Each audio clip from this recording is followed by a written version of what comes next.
Hello hello hello hello hello hello. शांत हो जाइए। हाँ बैठ जाइए। देखिए कितना बढ़िया लग रहे हैं।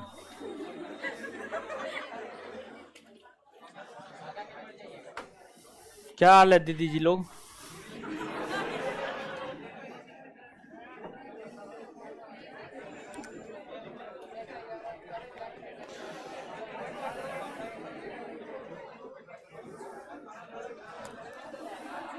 हे, कहाँ थे आप इतना दिन से? बताइए, हम आपको खोज रहे थे। कहाँ गायब हो जाते हैं? जल्दी बैठिए जल्दी। पंखा थोड़ा, हाँ ठीक।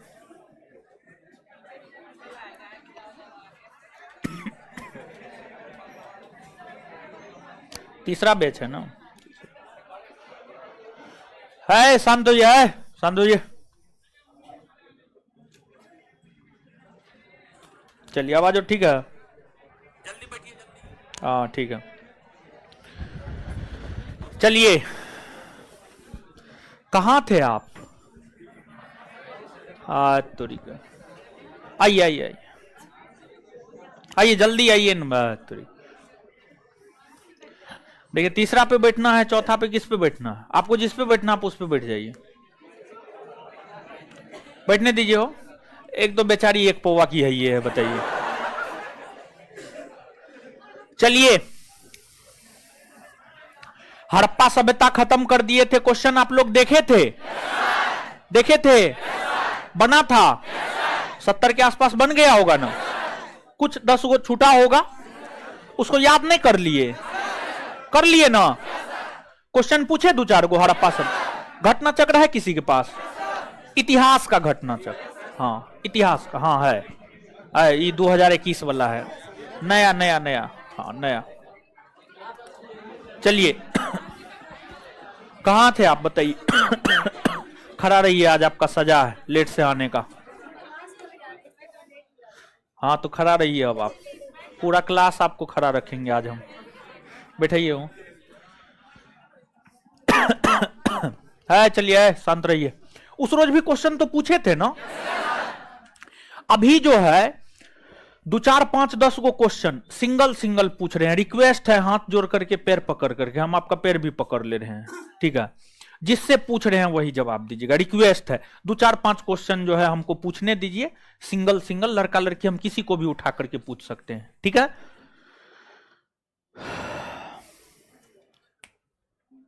खड़ा होइए। अरे इधर इधर इधर खड़ा होइए जल्दी। इन अथी मत कीजिए, ठीक है?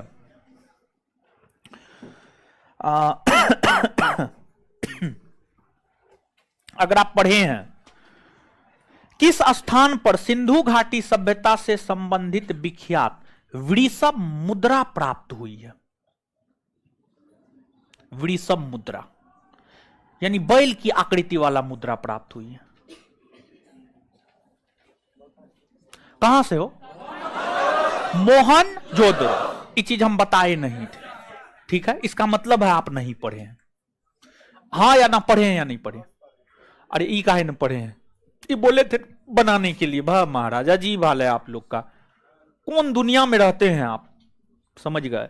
जब तक तैयारी करते हमसे जुड़ करके हमारी ही दुनिया में आप रहिए, किसी और की दुनिया में नहीं जाना है, समझ गए? और नहीं तो जीवन भर हो गया काम तमाम है। बैठिए भा महाराज। चलिए, लड़की में तो हमको पता ही नहीं चलता है कौन रेगुलर क्लास करती है। खड़ा होइए। आप पिछले क्लास में आए हुए थे, हमको याद है आपका चेहरा।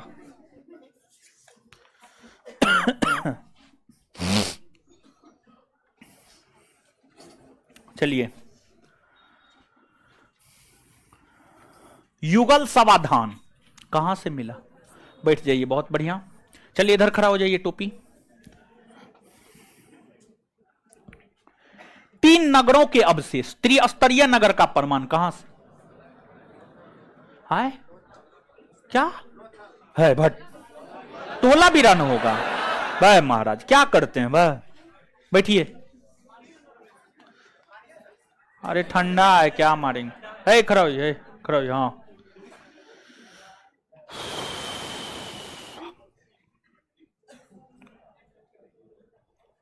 सिंधु घाटी के लोग पूजा करते थे किसकी? पशुपति की, इंद्र और वरुण की, ब्रह्मा की, विष्णु की? पशुपति की। पढ़ा लिखा कीजिए महाराज, जो बोलते हैं उतना किया कीजिए, ईमानदारी से बताइए। तो सबको अपने अपने मम्मी पापा का कसम है, समझ गए? सृजनकर्ता आपके माँ बाप का कसम है। कौन कौन लोग घटना चक्र जाकर के बनाए थे और याद किए थे जो नहीं हम बताए हैं? हाथ खड़ा कीजिए तो सही से, ईमानदारी से। हाँ चलिए ठीक है, बहुत बढ़िया। अब बाद बाकी लोग यहां पर क्या हम मुजरा करते हैं क्या है? मुंह कान हम तोड़ देंगे जिस रोज मूड खराब हुआ मेरा। लीजिए लीजिए, किनका है? जो बोलते हैं उतना कीजिए, नोटंकी मत बतियाइए। चलिए अब देखिए बैठिए ना, बैठिए ना, देख लेंगे बाद में देख लेंगे ना, बैठिए ना, बैठिए। देखिए ध्यान दीजिएगा आप, बैठिए बैठिए। हम लोगों का जो अगला चैप्टर है वह है आपको वैदिक सभ्यता। वैदिक सभ्यता, तो आज के सेशन में हम लोग, ऐसे पिछले सेशन में हम लोग वैदिक सभ्यता की शुरुआत कर लिए थे, हाँ या ना? कर लिए थे। थोड़ी बहुत बात हम लोगों ने पढ़ा भी था, ठीक है? तो खैर कोई बात नहीं है, चीजों का रिवीजन हो जाएगा और फिर आगे कंटिन्यू भी हो जाएगा। तो हम लोगों का जो दूसरा चैप्टर है वह है आपको वैदिक सभ्यता। हम लोगों का जो दूसरा चैप्टर है वह है आपको वैदिक सभ्यता। वैदिक सभ्यता यानी वैदिक सिविलाइजेशन। वैदिक सिविलाइजेशन।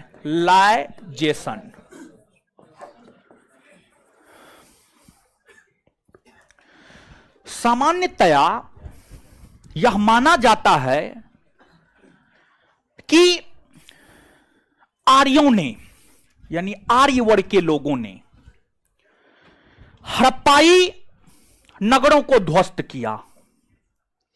हड़प्पाई नगरों को ध्वस्त करके आर्य लोगों ने हड़प्पा सभ्यता के स्थान पर जिस सभ्यता का विकास किया उसी को वैदिक सभ्यता कहा जाता है। और जो वैदिक सभ्यता है, वैदिक सभ्यता के निर्माण को लेकर विद्वान एक मत से यह बात कहते हैं कि वैदिक सभ्यता का निर्माण आर्य, वैदिक सभ्यता का निर्माण आर्य, आर्य वर्ग के लोगों के द्वारा वैदिक सभ्यता का निर्माण किया गया। और आर्यों के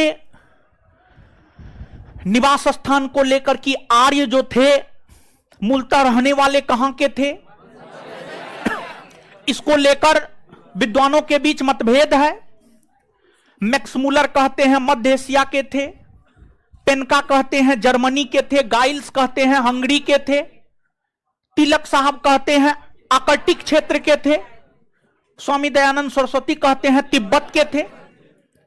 लेकिन मुख्यतः अगर हम आर्यों की बात करें तो जो आर्य थे वो मध्य एशिया के रहने वाले थे।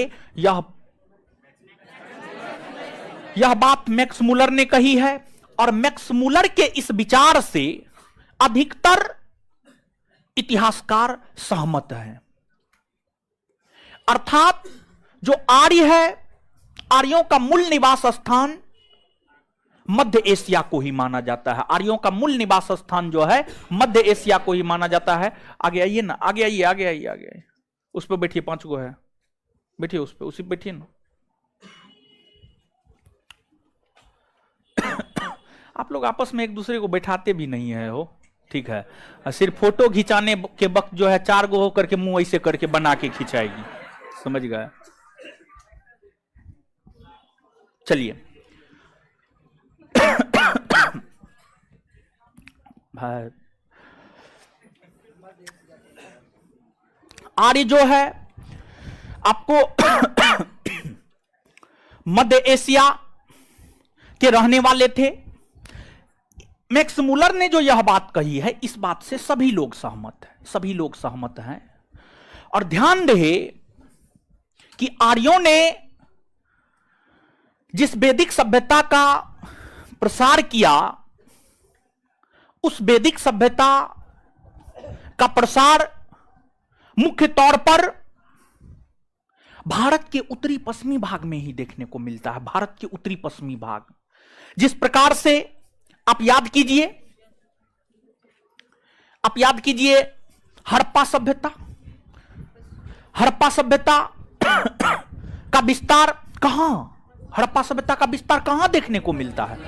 हड़प्पा सभ्यता का विस्तार जो है भारत के उत्तरी पश्चिमी भाग में, भारत के उत्तरी पश्चिमी भाग में, मतलब इस एरिया में हड़प्पा सभ्यता का विस्तार देखने को मिलता है। हां या ना? हां। जिस प्रकार से हड़प्पा सभ्यता का विस्तार भारत के उत्तरी पश्चिमी भाग में देखने को मिलता है, उसी प्रकार से अगर वैदिक सभ्यता की भी हम बात करें तो जो वैदिक सभ्यता है, वैदिक सभ्यता का भी प्रसार भारत के उत्तरी पश्चिमी भाग में ही देखने को मिलता है। और ध्यान रहे कि वैदिक सभ्यता का प्रसार सतलज नदी से लेकर इधर यमुना नदी तक, सतलज नदी से लेकर इधर यमुना नदी तक, इन तमाम क्षेत्रों में आर्य सभ्यता का विस्तार देखने को मिलता है शुरुआती दिनों में। और ये जो सतलज नदी से लेकर के यमुना नदी तक का क्षेत्र है, इसे ब्रह्मवर्त क्षेत्र कहा जाता है। ब्रह्मवर्त क्षेत्र, इस क्षेत्र को ब्रह्मवर्त क्षेत्र कहा जाता है। ब्रह्मवर्त क्षेत्र कहा जाता है। और आर्यों ने अपनी सभ्यता का प्रसार पूरे उत्तर भारत में किया। एक तो शुरुआती दौर में इतना दूर में था, और इसके बाद धीरे धीरे आर्यों ने अपनी सभ्यता का विस्तार पूरे उत्तर भारत में किया। और जब पूरे उत्तर भारत में आर्यों ने अपनी सभ्यता का प्रसार कर लिया, तब उत्तर भारत को आर्यावर्त कहा जाने लगा। आर्यावर्त कहा जाने लगा। आर्यावर्त कहा जाने लगा। तो आप याद कीजिए, आप इतिहास में एक लाइन सुने होंगे जीवन में कभी ना कभी, समुद्रगुप्त ने आर्यावर्त के 9 राज्य और दक्षिणावर्त के 12 राज्य को जीतकर अपने साम्राज्य में मिला लिया। आर्यावर्त मतलब उत्तर भारत, मतलब नॉर्दर्न इंडिया, समझ गए? आर्यावर्त यानी उत्तर भारत यानी नॉर्दर्न इंडिया, और दक्षिणावर्त दक्षिण भारत यानी साउथर्न इंडिया, समझ गए? तो आपको जो है आर्यावर्त मतलब उत्तर भारत। और ध्यान रहे कि जो आर्य थे, आर्य आपको पशुपालक थे। पशुपालक यानी वो गाय पाला करते थे। यानी विशेष तौर पर जो दुधारू पशु था, गाय एक संकेत के तौर पर आप याद कीजिए, जो दुधारू पशु था उसका पालन किया करते थे। तो आर्य पशुपालक थे। पशुओं का पालन किया करते थे, उसके चारागाह के खोज में यत्र तत्र भटकते रहते थे। और उसी क्रम में आर्य मध्य एशिया से ईरान होते हुए भारत आए। आर्य मध्य एशिया से ईरान होते हुए भारत आए हैं। यह बात इसलिए कहा जा सकता है क्योंकि ईरान का जो मूल ग्रंथ जैन अवेस्ता है, और वैदिक साहित्यों में सबसे महत्वपूर्ण ऋग्वेद, दोनों में कई सारी समानताएं हैं। यह प्रश्न कई बार पूछा गया, आगे भी पूछा जाएगा। ऋग्वेद और ईरान के किस ग्रंथ के बीच समानता है? तो इसका उत्तर होगा जैन अवेस्ता।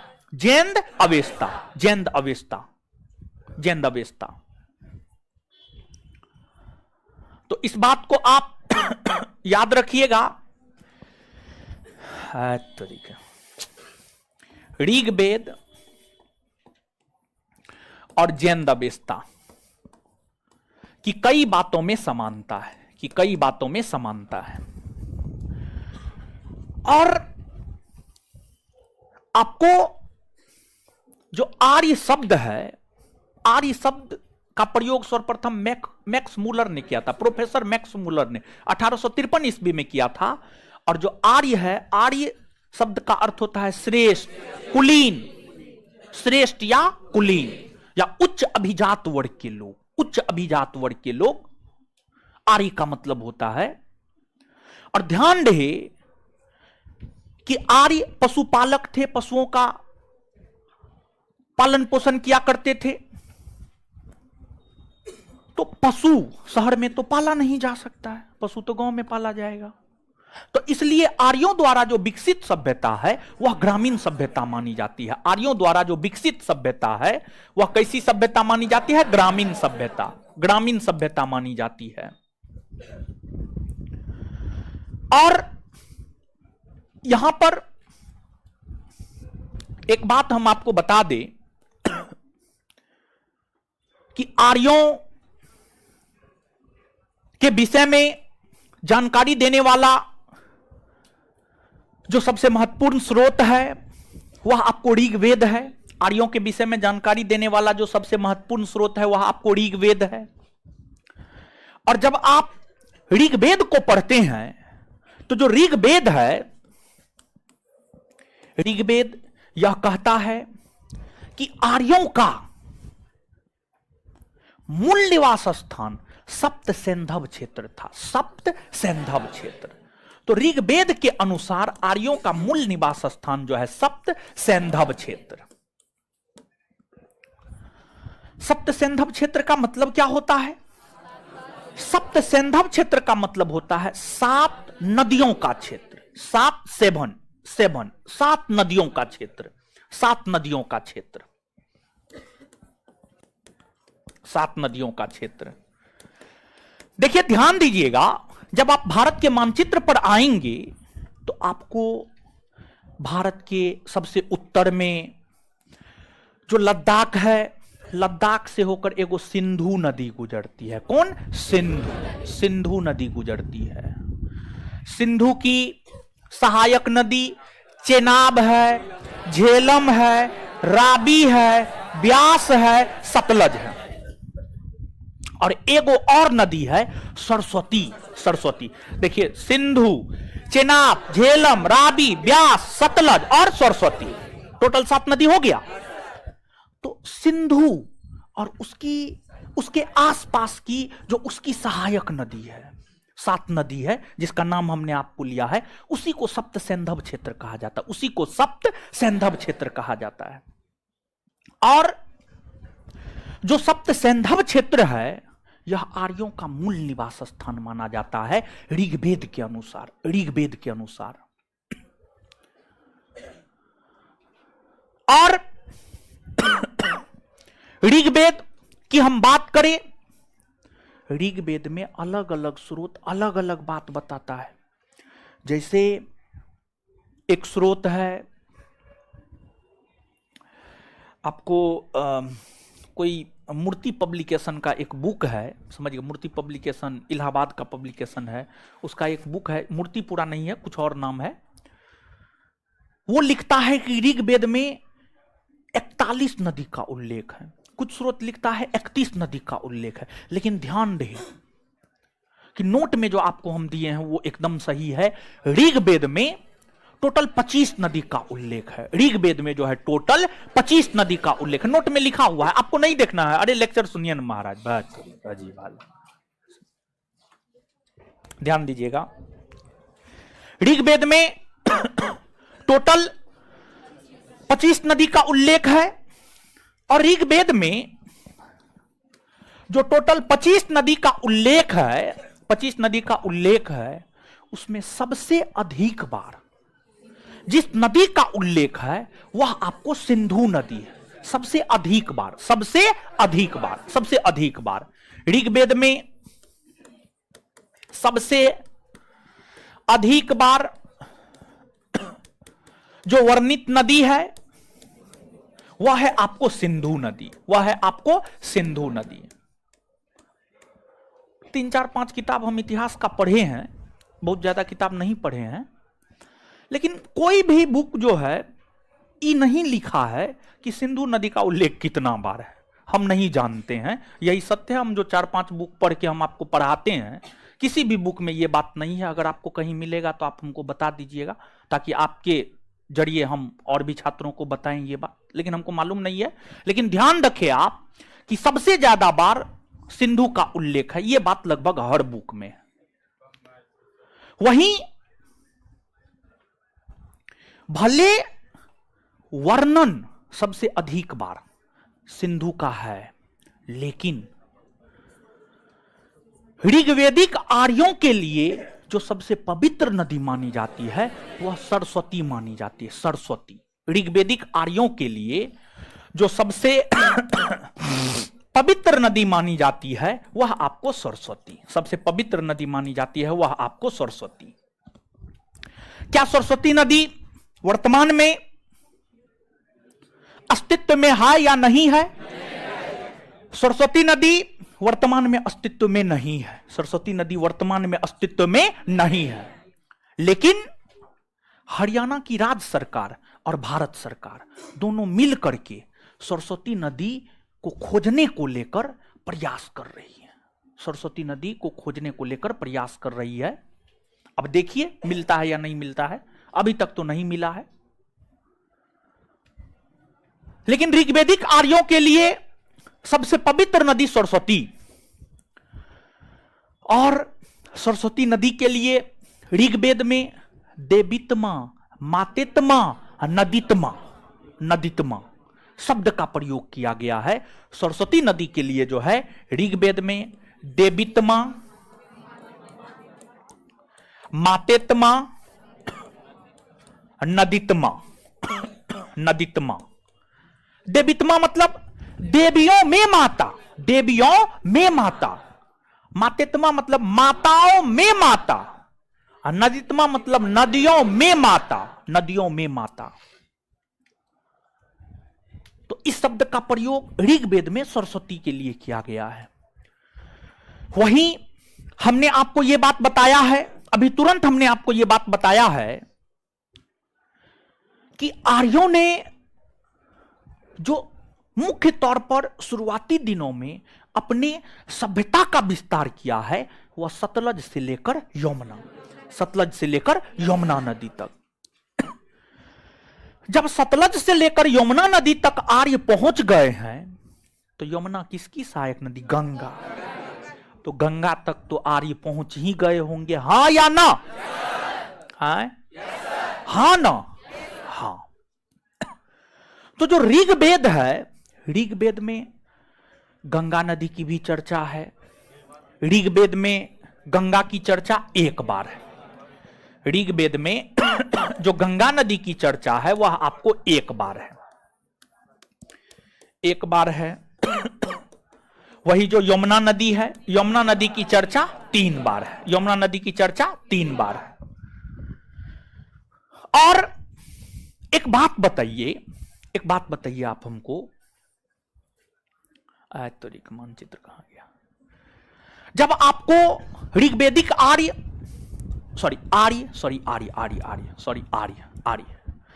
जब आर्य सतलज नदी से लेकर यमुना नदी तक आ गए होंगे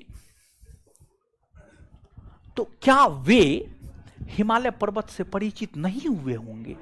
ऐसा हो सकता है कि हिमालय पर्वत से वो परिचित होने से वंचित रह गए होंगे? नहीं हो सकता है, क्योंकि जो हिमालय पर्वत है जम्मू कश्मीर में ना है। हिमालय पर्वत जम्मू कश्मीर में है कि ना है? न हो। और जो गंगा और यमुना नदी निकलती है, गंगा और यमुना नदी भी तो हिमालयी क्षेत्र से ही निकलती है। उत्तराखंड में हिमालय पर्वत का विस्तार ना है? एकदम है। उत्तराखंड में हिमालय पर्वत का विस्तार, उत्तराखंड में हिमालय पर्वत का विस्तार है। उत्तराखंड के हिमालयी क्षेत्र से ही, हिमालय के पर्वतीय क्षेत्र से ही गंगा यमुना निकलती है। मतलब कहीं ना कहीं जो आर्य वर्ग के लोग थे, जो आर्य थे, वे हिमालय पर्वत से भी परिचित थे, वे हिमालय पर्वत से भी परिचित थे। और ऋग्वेद में हिमालय पर्वत की एक चोटी मुंजवत पर्वत का उल्लेख देखने को मिलता है। और विद्वान यहां तक अनुमान लगाते हैं कि यह जो मुंजवत पर्वत है ना, यह हिमालय की सबसे ऊंची पर्वत रही होगी। मतलब हिमालय की जो सबसे ऊंची पर्वत चोटी है वह माउंट एवरेस्ट है, माउंट एवरेस्ट है। तो विद्वानों ने जो मुंजवत का नाम लिया है, यह अनुमान लगाया जाता है कि यह जो मुंजवत पर्वत होगा, माउंट एवरेस्ट के लिए ही मुंजवत पर्वत का प्रयोग जो है आपको विद्वानों ने किया। इसके बाद जैसे बचपन में आपको कुछ और नाम दिया जाता है, बचपन में आपका कुछ और नाम होगा, मोटा छोटा पुटा जो भी होगा, समझ गए, गोरा काला बैगनी हरा नीला आसमानी। देखिए बचपन में होता है कि आप जैसन होते हैं, मतलब आपका वही नाम दे दिया जाता है, समझिए क्या। और जैसे जैसे आप बड़ा हो जाते हैं, नामों में स्कूल में लिखाना होता है, तो फिर बढ़िया नाम चूज करते हैं कि क्या बढ़िया नाम होगा, वो अपना नाम रख देते हैं, समझ गए। तो जो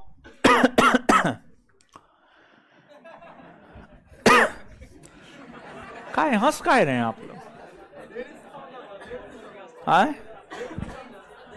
हाँ हो सकता है, सही बोल रहे हैं, हो सकता है लेट से समझे होंगे, या फिर हो सकता है सो रहे होंगे और उसको अपना नाम याद आ गया होगा कि बचपन में उसको कहा जाता होगा।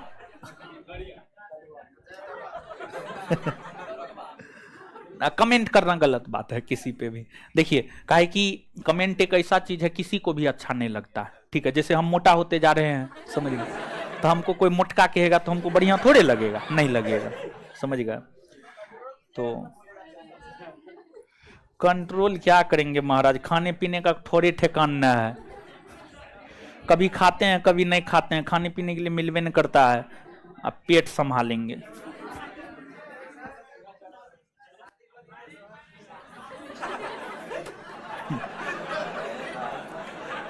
शांत रहिए,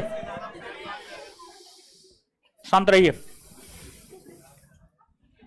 देखिए हम आपको यह बात बता रहे थे कि आज के डेट में जिसे आप सतलज कहते हैं, ब्यास कहते हैं, रावी कहते हैं, चेनाब कहते हैं, झेलम कहते हैं, पहले इन नदियों को दूसरे नाम से जाना जाता था। अगर आप बात करेंगे सतलज की, सतलज को सतरुदी कहा जाता था। चेनाब नदी की बात करेंगे, चेनाब को आस्किनी कहा जाता था।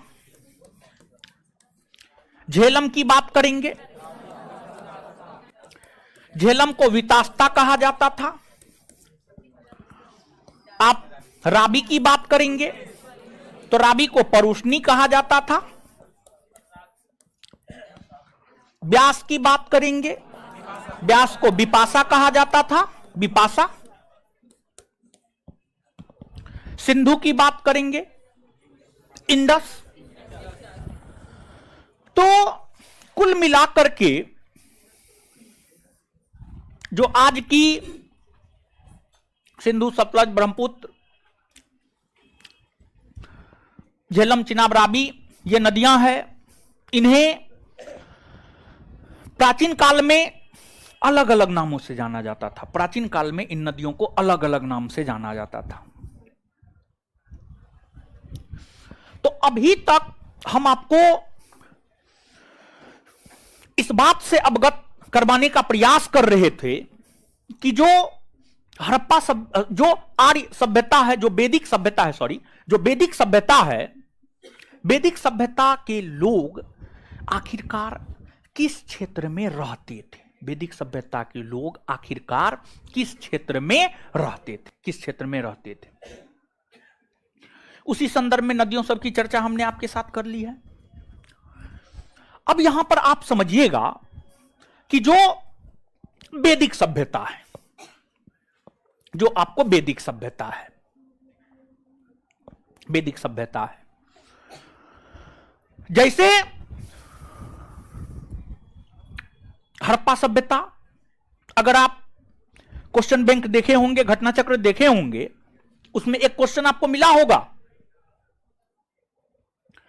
कि हड़प्पा सभ्यता के विषय में जानकारी के सबसे महत्वपूर्ण स्रोत क्या है? पूरा तात्विक। कुछ याद आ रहा है? नहीं मिला? मिला होगा, जरूर मिला होगा। हां, उसी प्रकार से जो आपको वैदिक सभ्यता है, वैदिक सभ्यता के विषय में जानकारी हमें, वैदिक सभ्यता के विषय में जानकारी हमें वैदिक साहित्य से प्राप्त होता है। वैदिक सभ्यता के विषय में जानकारी हमें कहां से प्राप्त होता है? वैदिक साहित्य, वैदिक साहित्य, वैदिक साहित्य, वैदिक साहित्य। और ध्यान रहे कि जो वैदिक साहित्य है, जो वैदिक साहित्य है, वैदिक साहित्य के अंतर्गत क्या क्या आता है, यह भी पूछा जाता है आपसे। तो जो वैदिक साहित्य है, वैदिक साहित्य के अंतर्गत वेद, ब्राह्मण ग्रंथ, अरण्यक और उपनिषद आता है।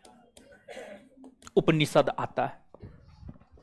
वैदिक साहित्य के अंतर्गत वेद, ब्राह्मण ग्रंथ, अरण्यक और उपनिषद, उपनिषद आता है। और ध्यान रहे, वैदिक साहित्य के अंतर्गत सबसे पहले वेद की रचना हुई, वेद के बाद ब्राह्मण ग्रंथ की रचना हुई, ब्राह्मण ग्रंथ के बाद अरण्यक की रचना हुई, अरण्यक के बाद उपनिषद, अरण्यक के बाद उपनिषद की रचना हुई, उपनिषद की रचना हुई। और साथ ही साथ यह बात भी आप ध्यान में रखेंगे कि जो ब्राह्मण ग्रंथ, अरण्यक, उपनिषद है, वेद को समझने के लिए, वेद मूल धर्म ग्रंथ वेद है, मूल धर्म ग्रंथ वेद है। वेद, वेद को समझने के लिए ही ब्राह्मण ग्रंथ, अरण्यक और उपनिषद की रचना हुई है। ब्राह्मण ग्रंथ, अरण्यक और उपनिषद की रचना हुई वेद को समझने के लिए, वेद को समझने के लिए। वेद प्राचीन भारतीय इतिहास को जानने के स्रोत नामक चैप्टर हमने आपको बताया है। वहां पर हमने आपको वेद के विषय में बताया है, वेद के विषय में बताया। आप याद कीजिए, कुछ अगर आपको याद हो तो यहां पर भी थोड़ा सा संक्षेप कर देते हैं, ठीक है, ताकि आपको रिवाइज हो जाए। ऐसे बताने का जरूरत नहीं है, लेकिन फिर भी यहां पर हम आपको थोड़ा सा फास्ट में इस चीज से अवगत करवा देते हैं, ताकि आपको थोड़ा याद आ जाए कि हां पढ़े हुए थे। वेद, वेदों की अगर हम बात करें तो जो वेद है, वेद का शाब्दिक अर्थ होता है पवित्र ज्ञान या जानना, पवित्र ज्ञान या जानना, पवित्र ज्ञान या जानना, पवित्र ज्ञान या जानना। वेद की रचना कही जाती है कि साधारण पुरुषों ने किया, साधारण पुरुषों ने नहीं किया है, बल्कि ईश्वर ने किया है, जिस वजह से वेद को अपौरुषेय कहा जाता है, वेद को अपौरुषेय कहा जाता है। और जो वेद की रचना है संस्कृत भाषा में हुई है। और जो आर्य लोग थे, आर्यों की भाषा भी संस्कृत ही हुआ करती थी। जो आर्य लोग थे, आर्य लोगों की भी भाषा संस्कृत ही हुआ करती थी, संस्कृत ही हुआ करती थी, संस्कृत ही हुआ करती थी। और संस्कृत को भारोपीय भाषा कहा जाता, भारोपीय भाषा। संस्कृत हो गया, अरबी हो गया, सिंधी हो गया, अंग्रेजी हो गया, जर्मन हो गया, फ्रेंच हो गया, ये सब भारोपीय भाषा की श्रेणी में आता है, क्योंकि इन सभी भाषाओं के जो शब्द है ना मिलते जुलते हैं, शब्द मिलते जुलते हैं। वेद की कुल संख्या 4 है। ऋग्वेद, यजुर्वेद, सामवेद, अथर्ववेद। ऋग्वेद, यजुर्वेद, सामवेद और अथर्ववेद। अथर्ववेद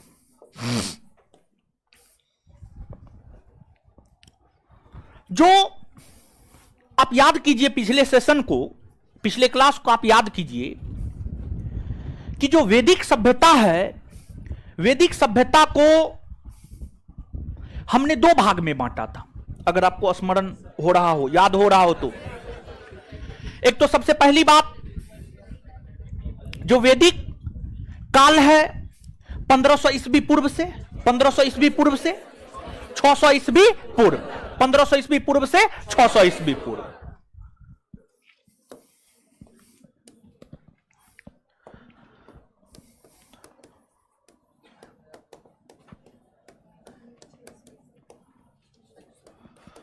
ईस्वी पूर्व, 1500 ईस्वी पूर्व से 600 ईस्वी पूर्व के कालखंड को हम लोग वैदिक काल कहते हैं।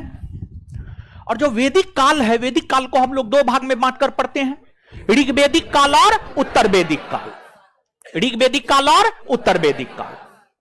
अगर हम ऋग्वैदिक काल की बात करें तो जो ऋग्वैदिक काल है 1500 ईस्वी पूर्व से 1000 ईस्वी पूर्व, 1500 ईस्वी पूर्व से 1000 ईस्वी पूर्व, समझ गए, 1000 ईस्वी पूर्व।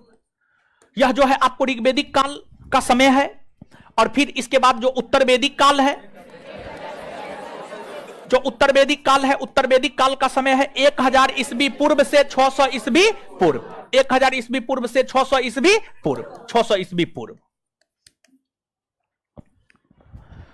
अब देखिएगा यहां पर, अगर आप ऋग्वेद को लेते हैं, यह जो अवधि है ऋग्वैदिक काल 1500 ईस्वी पूर्व से 1000 ईस्वी पूर्व, इस अवधि के दौरान, इस अवधि के दौरान ऋग्वेद की रचना हुई है, ऋग्वेद की रचना हुई है। और इसलिए इस अवधि को ऋग्वैदिक काल कहा जाता है। इस अवधि के दौरान ऋग्वेद की रचना हुई है, इसलिए इस अवधि को ऋग्वैदिक काल कहा जाता है।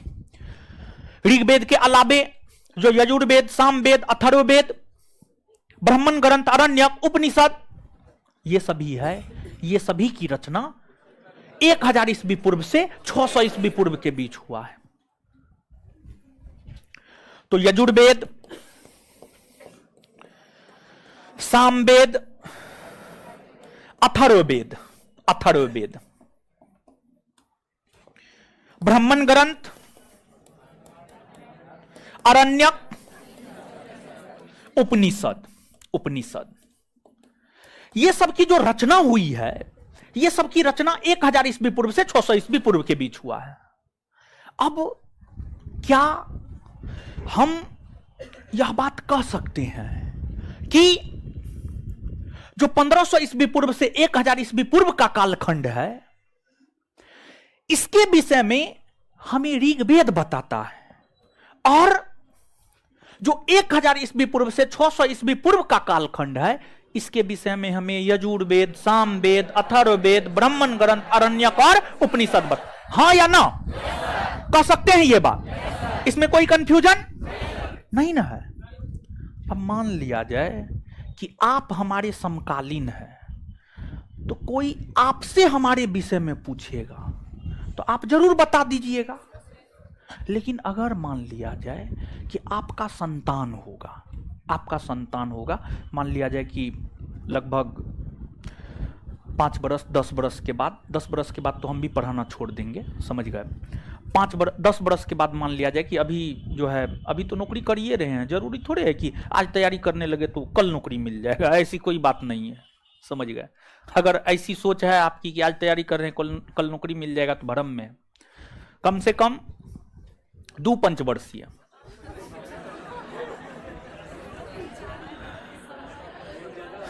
अच्छा, इसमें से कितने ऐसे लोग हैं जो एक पंचवर्षीय पार कर चुके हैं?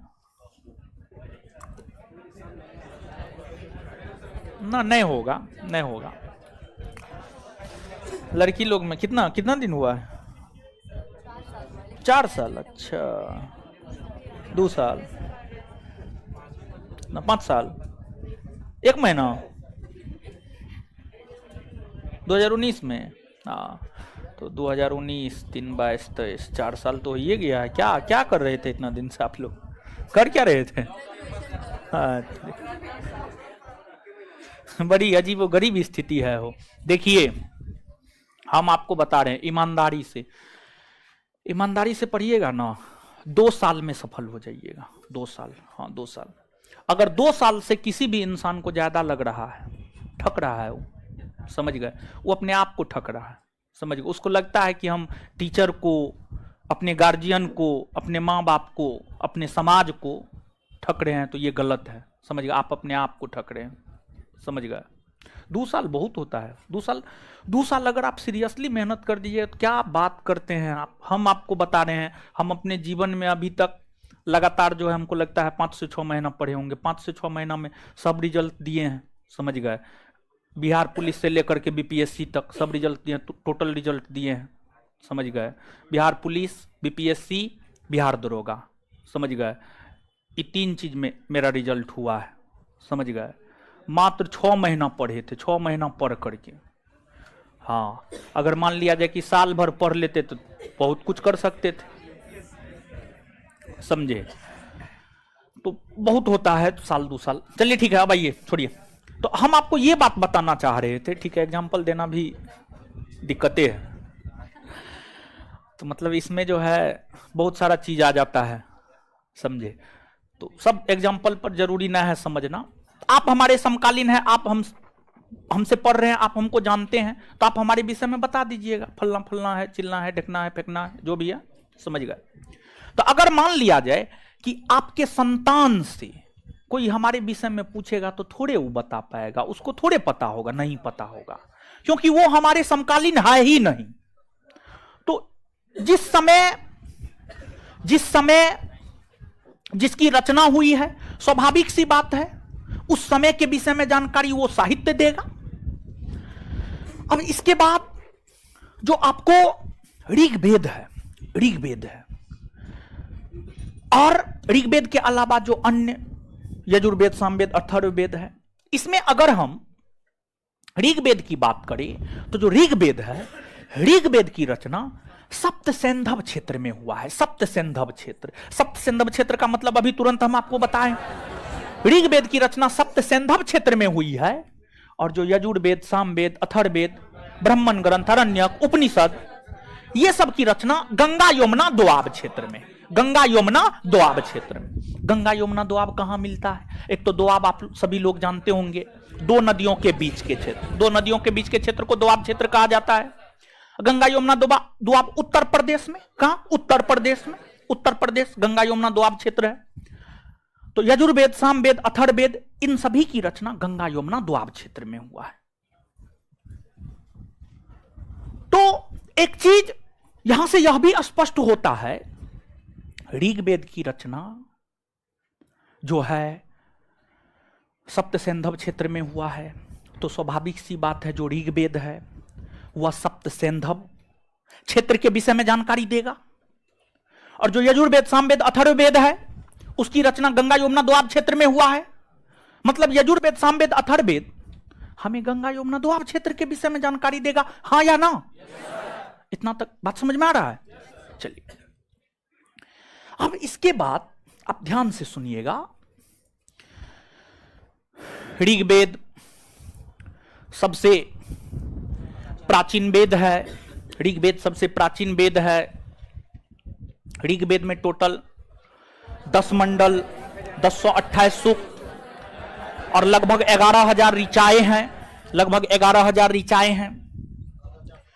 ऋग्वेद के तीसरे मंडल में गायत्री मंत्र का उल्लेख है, जिसकी रचना महर्षि विश्वामित्र ने की है। चौथे मंडल में कृषि का उल्लेख है।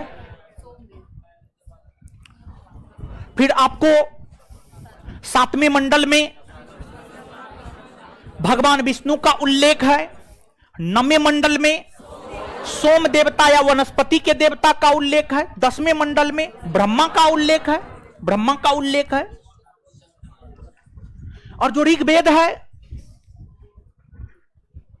ऋग्वेद की अगर हम बात करें तो इसके जो पाठ करता है उसको होत्री या होतरा कहा जाता था। होत्री या होतरा, होत्री या होतरा कहा जाता था।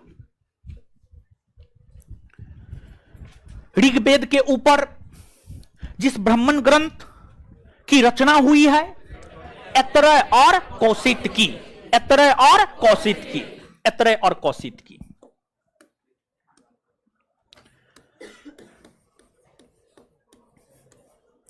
ऐतरेय और कौशिक की। इसके बाद यजुर्वेद है। यजुर प्लस वेद। यजुर मतलब यज्ञ, यज्ञ, यज्ञ संबंधी जितने भी कर्मकांड है, यज्ञ संबंधी कर्मकांडों के विषय में जानकारी हमें यजुर्वेद देता है। यजुर्वेद देता है यज्ञ संबंधी कर्मकांडों के विषय में जानकारी हमें यजुर्वेद देता है। और यजुर्वेद को कर्मकांडीय वेद कहा जाता है। और सामान्य तौर पर जो वेद है वह पद में लिखा गया। पद, पद, पद का मतलब कविता, कविता, पद का मतलब कविता। गद का मतलब कहानी, गद का मतलब कहानी। लेकिन यजुर्वेद एक ऐसा वेद है जो गद और पद दोनों में लिखा, गद और पद दोनों में लिखा हुआ है। यजुर्वेद दो प्रकार के होते हैं, कृष्ण यजुर्वेद और शुक्ल यजुर्वेद। इसमें जो कृष्ण यजुर्वेद है वो गद और पद दोनों में है, गद और पद दोनों में है। और जो शुक्ल है वो सिर्फ पद में है, वो सिर्फ पद में है। और इसके पाठकर्ता को अर्धव्यु, अर्धव्यु, और इसके ऊपर शतपथ और तैत्तरेय, शतपथ और तैत्तरेय ब्राह्मण ग्रंथ, शतपथ और तैत्तरीय ब्राह्मण ग्रंथ लिखा गया है। और सभी ब्राह्मण ग्रंथों में जो सबसे बड़ा और प्रमाणिक ब्राह्मण ग्रंथ है वह शतपथ ब्राह्मण ग्रंथ है। सबसे बड़ा और सबसे प्रमाणिक ब्राह्मण ग्रंथ शतपथ ब्राह्मण ग्रंथ है, शतपथ ब्राह्मण ग्रंथ है। इसके बाद सामवेद है। साम, साम का अर्थ होता है गान, साम का अर्थ होता है गान, गान होता है। सामवेद को भारतीय संगीत का जनक माना जाता है। सामवेद को भारतीय संगीत का जनक इसलिए माना जाता है क्योंकि जो भारतीय संगीत के 7 मूल स्वर हैं, सा, रे, गा, मा, पा, धा, नी, नी, ये जो 7 मूल स्वर है, इस 7 मूल स्वर की उत्पत्ति सामवेद से हुई है, जिस वजह से सामवेद को भारतीय संगीत का जनक कहा जाता है। और इसके ऊपर पंचबीस और टांड, पंचबीस और टांड, पंचबीस, षड्बीस, टांड, समझ गए? पंचबीस, षड्बीस और टांड, समझ गए? टांड ब्राह्मण ग्रंथ की रचना हुई है। इसके पाठकर्ता को उद्गाता या उदात्री, उद्गाता या उदात्री, उद्गाता या उदात्री। फिर आपको अथर्ववेद है, यह सबसे बाद में लिखा गया वेद है। अथर्वा ऋषि और अंगिरस के द्वारा जो है अथर्ववेद लिखा गया था। अथर्ववेद में तंत्र मंत्र, जादू टोना, रोग निवारण, इन तमाम बातों की चर्चा जो है अथर्ववेद में देखने को मिलती है। अथर्ववेद को पवित्र वेद नहीं माना जाता है क्योंकि अथर्ववेद में अनार्य की चर्चा है। अनार्य, अनार्य यानी जो आर्य नहीं थे, जो आर्य नहीं थे। सामान्य तौर पर जिस भी वैदिक साहित्य में सिर्फ और सिर्फ आर्य शब्द की चर्चा हुई है वह वैदिक साहित्य पवित्र माना गया है, वह वैदिक साहित्य पवित्र माना गया है। जिस भी वैदिक साहित्य में सिर्फ और सिर्फ आर्य की चर्चा हुई है वह पवित्र माना गया है, और जिसमें आर्य और अनार्य दोनों की चर्चा हुई है वह पवित्र नहीं माना गया है, वह पवित्र नहीं माना गया है। तो जो आपको ऋग्वेद है, यजुर्वेद है, सामवेद है, इन तीनों वेदों में सिर्फ आर्य की चर्चा, सिर्फ आर्य, सिर्फ आर्य। तो ये तीन वेद पवित्र वेद में आता, पवित्र वेद में, पवित्र वेद में, यानी वेद त्रयी में, यानी वेद त्रयी का अर्थ होता है तीन पवित्र वेद, तीन पवित्र वेद। लेकिन अथर्ववेद में आर्य के साथ साथ अनार्य की भी चर्चा है, जिस वजह से अथर्ववेद जो है पवित्र वेद में नहीं आता, पवित्र वेद में नहीं आता है। अथर्ववेद के ऊपर जो ब्राह्मण ग्रंथ लिखा गया है वो गौपत ब्राह्मण ग्रंथ है। क्या है? गौपत ब्राह्मण ग्रंथ, गौपत ब्राह्मण ग्रंथ है। और जो अथर्ववेद है इसके पाठकर्ता को ब्रह्मा कहा जाता है। ब्रह्मा क्या कहा जाता है? ब्रह्मा। इसके पाठकर्ता को ब्रह्मा कहा जाता है, ब्रह्मा, ब्रह्मा कहा जाता है। इसके बाद जो आपको इसके बाद विस्तार पूर्वक प्राचीन भारतीय इतिहास के स्रोत जब पढ़ा रहे थे तो सब चीज बताए थे, समझिए, सब चीज बताए हुए, हाँ या ना? एकदम बताए हुए हैं, लिखाए हुए हैं, समझ गए। अब इसमें उलझेंगे तब फिर सिलेबस थोड़ा लेट न हो जाएगा, ठीक है? तो इसलिए यहां पर शॉर्ट में दिए हैं, समझ गए। यानी जो महत्वपूर्ण है यहां पर भी देखिए कल भी डेली टेस्ट में एक क्वेश्चन दिए हुए थे, और डेली टेस्ट में क्वेश्चन दिए हुए थे।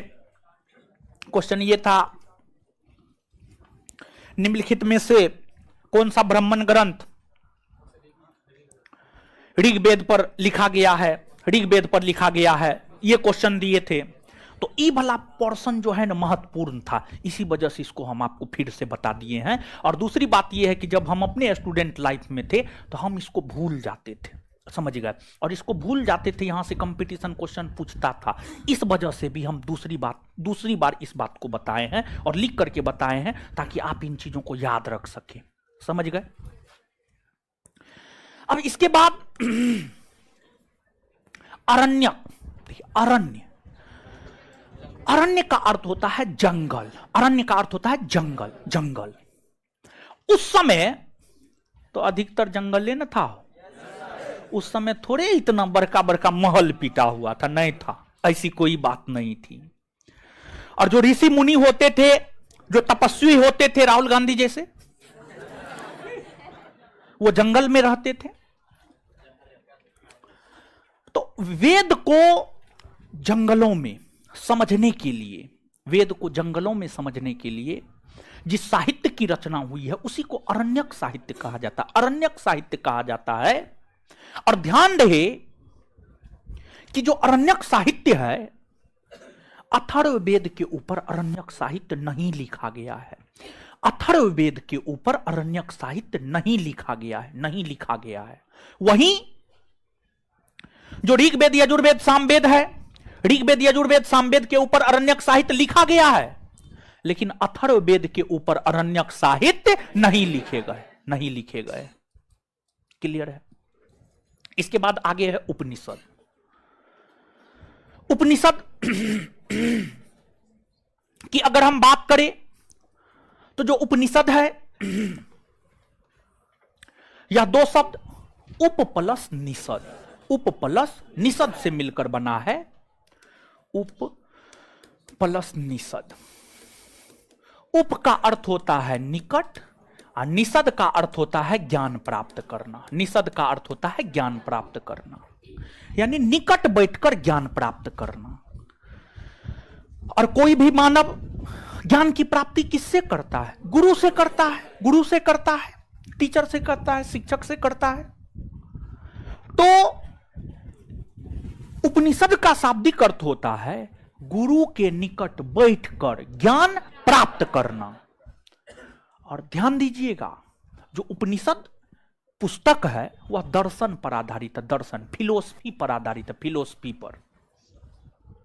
मतलब सही को गलत, गलत को सही, समझ गए। सही को सही तो ठीक है, सही को सही तो कोई भी कह सकता है, हम भी कह सकते हैं, आप भी कह सकते हैं, लेकिन जो सही है उसको गलत साबित कर देना, जो गलत है उसको सही साबित कर देना, फिलोसफी यही है, समझ गए। तो जो उपनिषद है यह दर्शन पर आधारित पुस्तक है। और दूसरी बात यह है कि यह वैदिक साहित्य का सबसे अंतिम भाग है। दूसरी बात यह है कि जो उपनिषद है यह वैदिक साहित्य का सबसे अंतिम भाग है, और वैदिक साहित्य का सबसे अंतिम भाग है, इसलिए इसको वेदांत दर्शन कहा जाता। वेदांत दर्शन, देखिए समझिएगा, एक बार फिर से इस बात को समझा रहे हैं। जो उपनिषद है, उपनिषद दर्शन पर आधारित पुस्तक है, दर्शन पर आधारित पुस्तक है। रेलवे का यह पूछा हुआ क्वेश्चन है, रेलवे ने इस प्रश्न को कई दफा पूछा है। और दूसरी बात, उपनिषद वैदिक साहित्य का सबसे अंतिम भाग है, जिस वजह से उपनिषद को वेदांत दर्शन कहा जाता है। वेदांत दर्शन कहा जाता है। कुछ प्रमुख उपनिषद है, जैसे मांडुक्योपनिषद, प्रश्नोपनिषद, मुंडकोपनिषद। देखिए मुंडकोप अलग है, मांडुक्योप अलग है।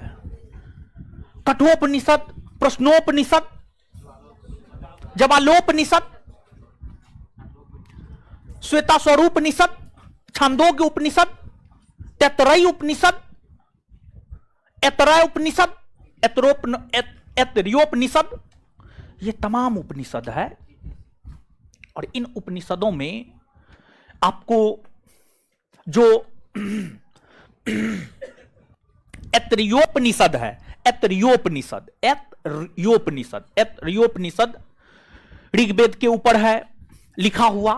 कठोपनिषद यजुर्वेद के ऊपर है। मुंडकोपनिषद, मांडुक्योपनिषद, प्रश्नोपनिषद अथर्ववेद के ऊपर लिखा हुआ है। और जो उपनिषद है, उपनिषद से महात्मा बुद्ध ने भी ज्ञान प्राप्त किया था। उपनिषद से महात्मा बुद्ध ने भी ज्ञान प्राप्त किया था। उपनिषद में बहुत अच्छी अच्छी बातें हैं, ज्ञान के लिए, जानकारी के लिए बहुत अच्छी अच्छी बातें हैं उपनिषद में। उपनिषद की चर्चा पूरे प्राचीन भारतीय इतिहास में आपको देखने को मिलेगा। पूरे प्राचीन भारतीय इतिहास में उपनिषद की चर्चा आपको देखने को मिलेगा। जगह जगह उपनिषद की चर्चा आपको देखने को मिलेगा। जब आप बौद्ध धर्म, जैन धर्म पढ़ेंगे, वहां पर भी उपनिषद की चर्चा आपको देखने को मिलेगा। इन उपनिषदों में एक आपको कठोपनिषद है, वहां से यम नचिकेता संवाद लिया गया है। जवालोपनिषद है, मनुष्य के जीवन को जो 4 आश्रम में बांटा गया है। याद है कुछ कि खा पी करके बैठे ना बताए हुए हैं, समझिए, कुछ आप स्मरण कीजिए, बताए हुए हैं। जन्म से 25 वर्ष ब्रह्मचर्य आश्रम, 25 से 50 गृहस्थ आश्रम, 50 से 75 वानप्रस्थ आश्रम, 75 से 100 सन्यासी आश्रम। ब्रह्मचर्य आश्रम में अध्ययन अध्यापन, गृहस्थ आश्रम में शादी विवाह करके संतान की उत्पत्ति करना, वानप्रस्थ आश्रम में घर में मालिक की भांति रहना, अपने संतान को सलाह देना, सन्यासी आश्रम में घर छोड़ करके किसी पर्वत पहाड़ पर बैठ करके राम राम जपना, मोह माया छोड़ करके, धन संपत्ति छोड़ करके, घर परिवार छोड़ करके, समझ गए। तो ये सब चीज हम आपको बताए हुए हैं, आप याद कीजिए, हम आपको बताए हुए, ठीक है। इसके बाद जो आपको उपनिषद है, उपनिषद के विषय में हमने आपको ये बात बताया है। यहां पर कुछ चीज आप याद रखिएगा, यहां पर हम बताए हुए थे, यहां पर लिख देते हैं, डिवीजन हो जाएगा। यम नचिकेता संवाद कठोपनिषद में है, पूछा जाता है ये सब। यम नचिकेता संवाद कहाँ है? कठोपनिषद में, कठोपनिषद में है। फिर आपको मनुष्य के जीवन को जो 4 आश्रम में बांटा गया है, यह आपको जवालोपनिषद में है, जवालोपनिषद में है। फिर जो है आपको सत्यम शिवम सुंदरम, सत्यम शिवम सुंदरम श्वेता स्वरूप निषद में है, श्वेता स्वरूप निषद में है। फिर जो है आपको सत्यमेव जयते,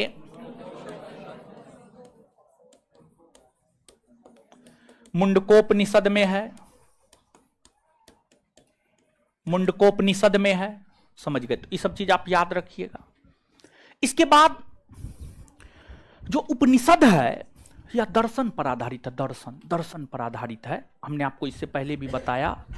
और भारत में षड दर्शन की अभिकल्पना की गई है। और भारत में जो षड दर्शन की अभिकल्पना की गई है, उस षड दर्शन के अंतर्गत योग दर्शन, न्याय दर्शन,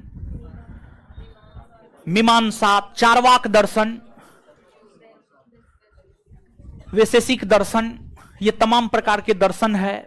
और इन दर्शनों में जो सबसे प्राचीनतम दर्शन है सांख्य दर्शन है। सबसे प्राचीनतम दर्शन की हम बात करें तो जो सबसे प्राचीनतम दर्शन है वह आपको सांख्य दर्शन है। सबसे प्राचीनतम दर्शन जो है आपको सांख्य दर्शन है, सांख्य दर्शन है। और जो सांख्य दर्शन है, सांख्य दर्शन के प्रवर्तक कपिल मुनि थे। कपिल मुनि सांख्य दर्शन के प्रवर्तक थे। इसके बाद जो है आपको योग दर्शन है, योग दर्शन के प्रवर्तक पतंजलि। फिर आपको न्याय दर्शन है, न्याय दर्शन के प्रवर्तक गौतम मुनि। गौतम मुनि, यहां पर गौतम बुद्ध आपको नहीं समझना है, गौतम बुद्ध अलग है, गौतम मुनि अलग है। फिर आपको चार्वाक दर्शन है, चार्वाक है। फिर आपको वैशेषिक दर्शन है, कनाद या उल्लुक है, कनाद या उल्लुक है। फिर आपको पूर्व मीमांसा है, जैमिनी है। उत्तर मीमांसा बदरायन है।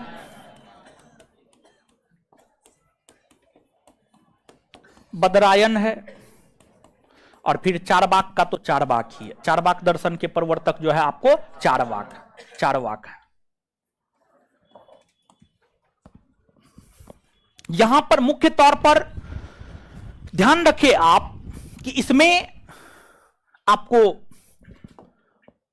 इन दर्शनों के प्रवर्तक पूछे जाते हैं। किस दर्शन के प्रवर्तक कौन है?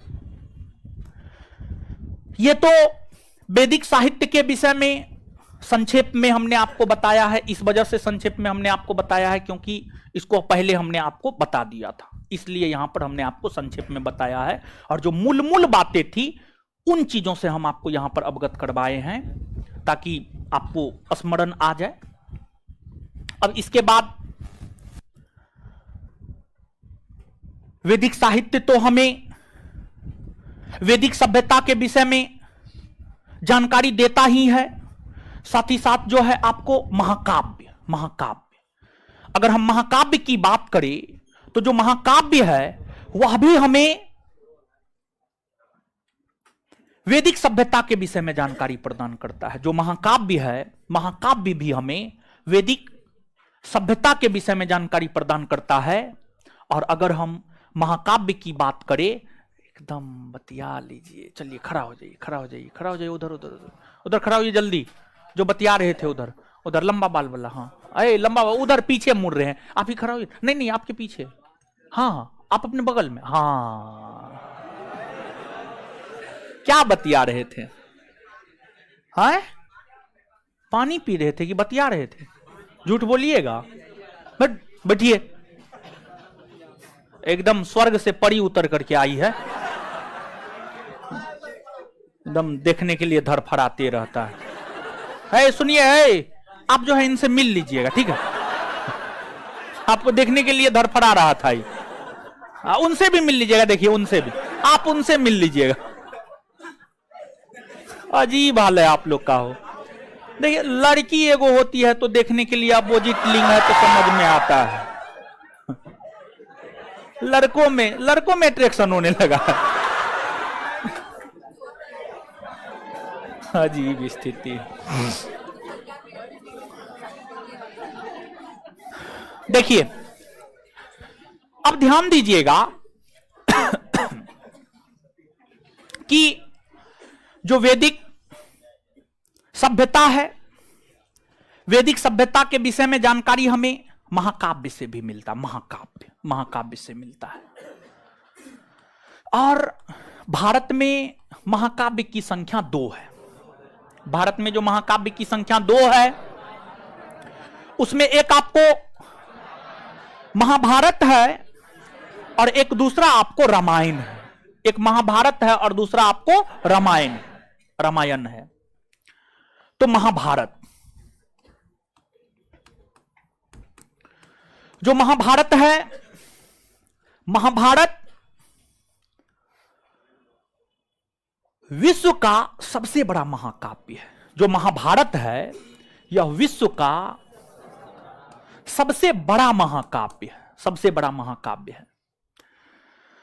महाभारत को टोटल 18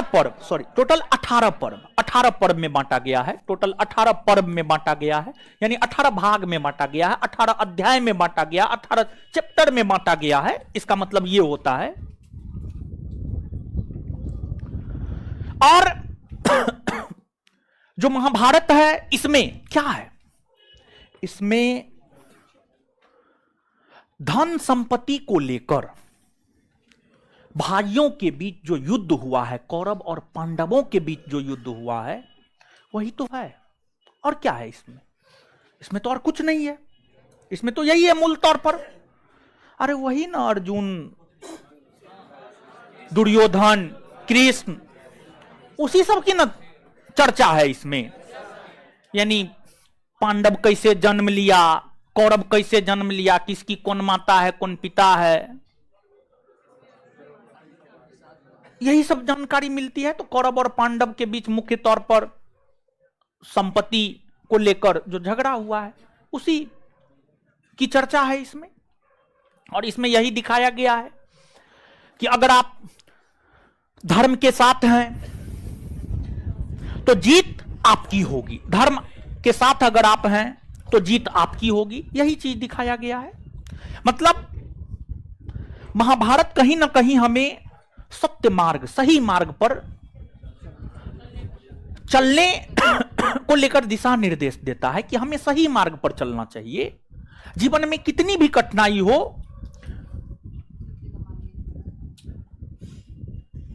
आपको जो पांडव है, पांडव सत्य मार्ग पर चल रहे थे, काफी अधिक कठिनाइयों का सामना करना पड़ा, लेकिन फिर भी उन्होंने सत्य के मार्ग को नहीं छोड़ा। और जब सत्य के मार्ग को नहीं छोड़ा तो भगवान भी उनके साथ आ गए। भगवान कृष्ण उनके साथ आ गए और फिर उनकी जीत हो गई। महाभारत क्या कर रहे हैं पीछे में? अरे बैठिए ना महाराज, बैठिए ना, क्या हुआ? अरे पीछे वाले को ही बोल रहे हैं, एकदम जो पीछे हैं, जो टोपी पहने हुए हैं उधर। अरे आप ही को बोल रहे हैं, क्या दिक्कत है? हाँ,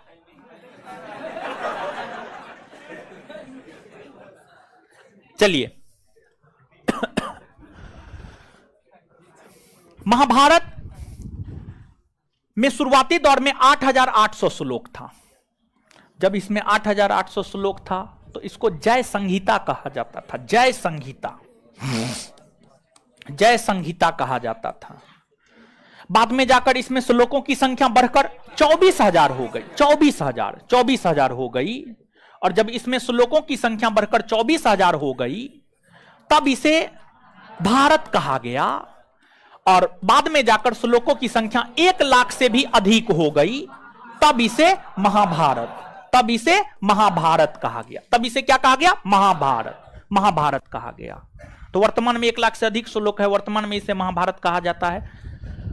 यहां से एक क्वेश्चन आपसे यह पूछा जाता है कि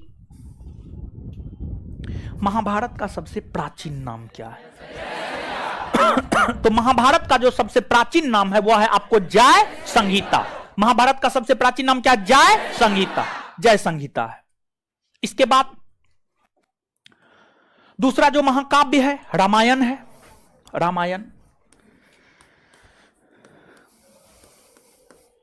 रामायण में क्या है? राम और रावण, समझ गए? राम और रावण की कहानी है। दशरथ के 4 पुत्र, उसमें सबसे बड़ा पुत्र राम। रावण बहुत बड़ा अहंकारी, शिव का परम भक्त, शिव का बहुत बड़ा भक्त। आप कितने बड़े भक्त हैं लेकिन आपके अंदर अहंकार है। आप कितने विद्वान हैं, आपके अंदर अगर अहंकार आ गया तो जल्दी ज्यादा दिन टिक नहीं पाता है, समझ गए? वो खत्म हो जाता है, समझ गए? हाँ, क्या बोले? है। देखिए थोड़ा सम्मान कीजिए, एक दूसरे का थोड़ा सम्मान कीजिए, ठीक है। आपको बोल रहे हैं आप उनका सम्मान कीजिए, आप उनका सम्मान कीजिए, ठीक है। सब एक दूसरे का सम्मान कीजिए, ठीक है। देखिए आप इस बात को समझिएगा कि राम और रावण की कहानी क्या बताता है। क्या ऐसे तो बहुत सारी सीख देता है भगवान राम की कहानी, रावण की कहानी, लेकिन अगर एक लाइन में आपको रामायण के विषय में कहा जाए कि एक लाइन में, एक शब्द में रामायण का संक्षेप दीजिए, आप क्या कहिएगा? अहंकार। अहंकार नहीं रहता है, अहंकार नहीं रहता है किसी का भी, चाहे आप कितने बड़े विद्वान हैं, कितना भी धन संपत्ति है, कितने भी बड़े भगवान के भक्त हैं। रावण को देख लीजिए ना, उसका तरोताजा उदाहरण रावण है। अकुत संपत्ति, एक साम्राज्य, विद्वान, प्रकांड विद्वान, अपने समय के सबसे बड़े विद्वान, शिव के सबसे बड़े भक्त, अकुत संपत्ति, कुछ रहा? कुछ नहीं रहा। तो आप इस बात को समझिए, अहंकार कभी मत कीजिएगा, समझिए, कभी नहीं, किसी सिचुएशन में अहंकार नहीं करना है। और देखिए अहंकार और स्वाभिमान बहुत ज्यादा अंतर नहीं है, समझिएगा। अहंकार और स्वाभिमान में बहुत ज्यादा अंतर नहीं है, लेकिन अंतर है। स्वाभिमानी होना अच्छी बात है, अहंकारी होना गलत बात है, समझिएगा। स्वाभिमानी आप होइए, मतलब स्वाभिमानी जैसे अगर आज सोचे हैं हड़प्पा सभ्यता पूरा याद कर लेना है, तो कर लेना है, कर लेना है।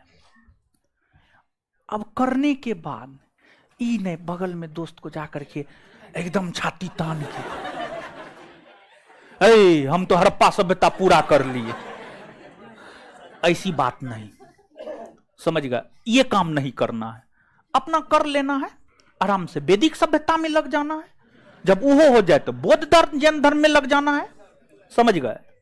ये चीज होनी चाहिए। और रामायण की अगर हम बात करें तो रामायण की रचना महर्षि वाल्मीकि के द्वारा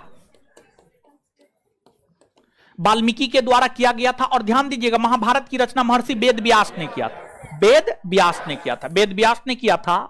और रामायण में शुरुआती दौर में श्लोकों की संख्या 6000 थी, बाद में जाकर 12000 हुआ, और बाद में जाकर 24000 हुआ, वर्तमान में 24000 है, समझिए। वर्तमान में जो है 24000 है। ये दो महाकाव्य है जो हमें वैदिक सभ्यता के विषय में जानकारी प्रदान करता है, जो हमें वैदिक सभ्यता के विषय में जानकारी प्रदान करता है। यानी अभी तक जो हम आपके साथ डिस्कस कर रहे थे, यह डिस्कस कर रहे थे कि जो हड़प्पा सभ्यता है, हड़प्पा सभ्यता के विषय, सॉरी, जो वैदिक सभ्यता है, वैदिक सभ्यता के विषय में जानकारी हमें कहां कहां से प्राप्त होती है। तो वैदिक साहित्य से प्राप्त होती है, महाकाव्य से प्राप्त होती है। वैदिक साहित्य वेद, ब्राह्मण ग्रंथ, आरण्यक, उपनिषद, फिर जो है आपको महाकाव्य में रामायण, महाभारत, इन सभी से हमें वैदिक सभ्यता के विषय में जानकारी प्राप्त होती है। अब हम लोगों को आगे देखना है। देखिए आज तो क्या आ गया। अब जो वैदिक सभ्यता है, वैदिक सभ्यता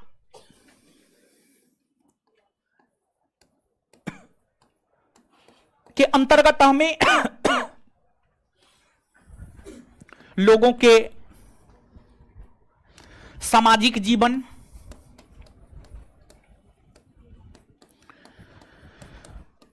राजनीतिक जीवन,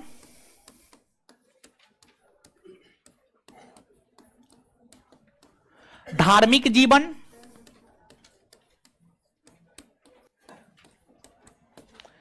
आर्थिक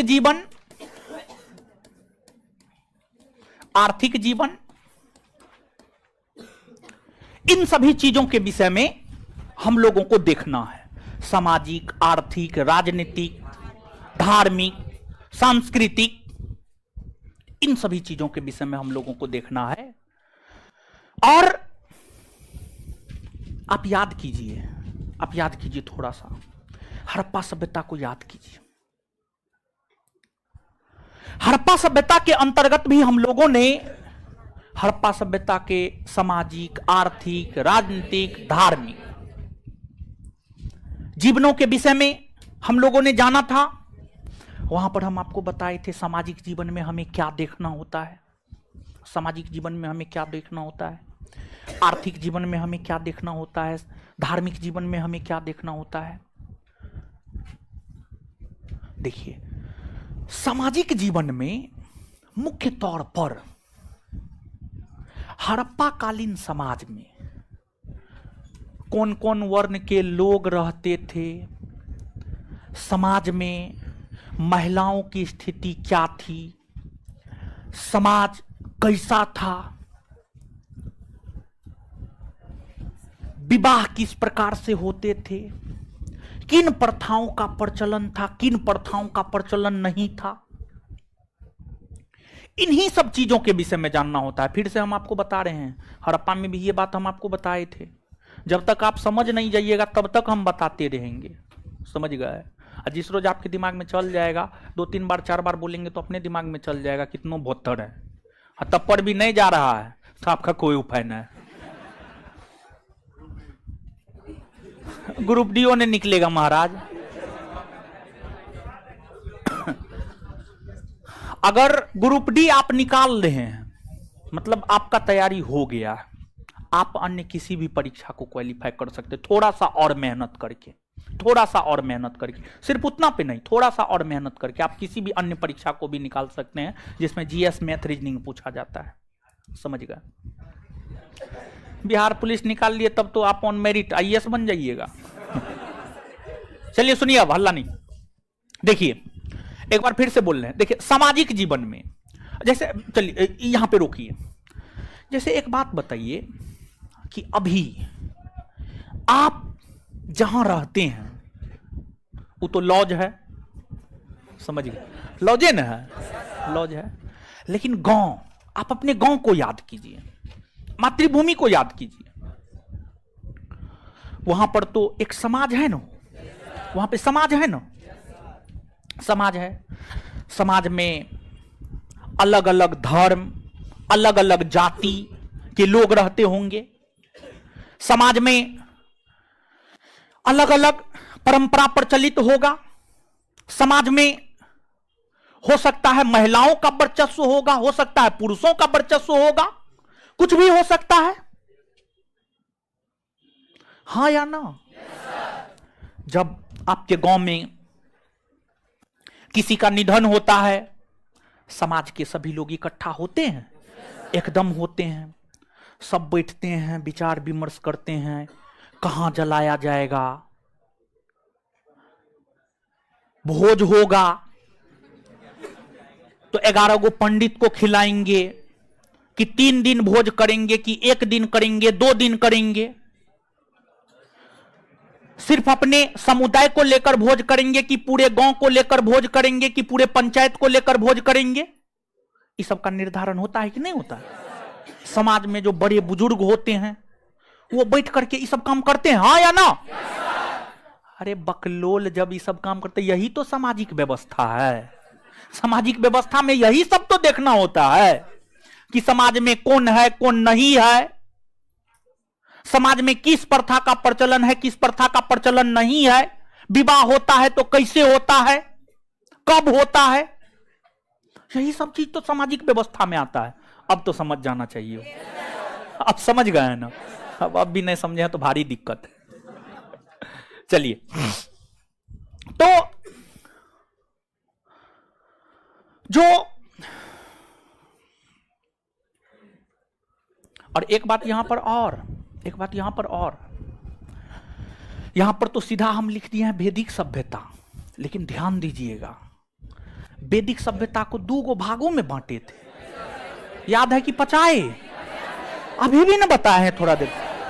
ऋग्वेदिक काल और तो पहले ऋग्वेदिक कालीन सामाजिक आर्थिक राजनीतिक सांस्कृतिक व्यवस्था को देखेंगे, फिर उत्तर वैदिक कालीन, फिर उत्तर वैदिक कालीन। तो अभी जो हम लोग देख रहे हैं ऋग्वेदिक कालीन, ऋग्वेदिक कालीन, ऋग्वेदिक कालीन यानी 1500 ईस्वी पूर्व से 1000 ईस्वी, इस संदर्भ में बात कर रहे हैं। देखिए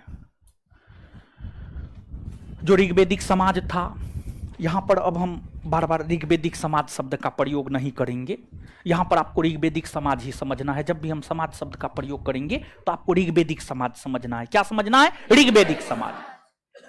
जो आपको ऋग्वेदिक समाज था, ऋग्वेदिक समाज में समाज पितृसत्तात्मक था, समाज पितृसत्तात्मक था, पितृसत्तात्मक था, पितृसत्तात्मक समाज था। इसका क्या मतलब है? पितृसत्तात्मक समाज था, इसका मतलब यह है कि समाज में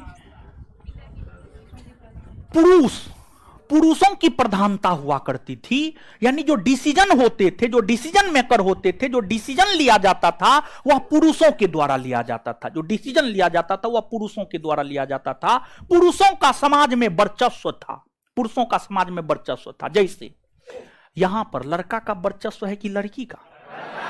लड़का का, क्योंकि संख्या में लड़का ज्यादा है। समझ गए?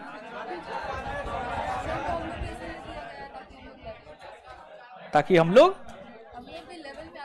हाँ चलिए, तो ये बात समझ रहे हैं? पितृसत्तात्मक समझ रहे हैं, हाँ या ना?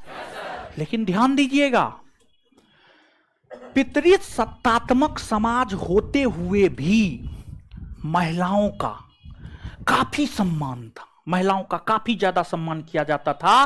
और पूरे भारतीय इतिहास के कालखंड को पलट करके आप देख लीजिए, हड़प्पा से लेकर आज तक, पूरे भारतीय इतिहास के कालखंड, हड़प्पा से लेकर आज तक के इतिहास को पलट करके आप देख लीजिए, जितनी अधिक आजादी, जितनी अधिक स्वतंत्रता महिलाओं को ऋग्वेदिक काल में था, उतना किसी काल में नहीं मिला है, अभी तक नहीं मिला है, किसी काल में नहीं मिला है। एक आध एग्जाम्पल बताएंगे, आप समझिएगा, समझ गए?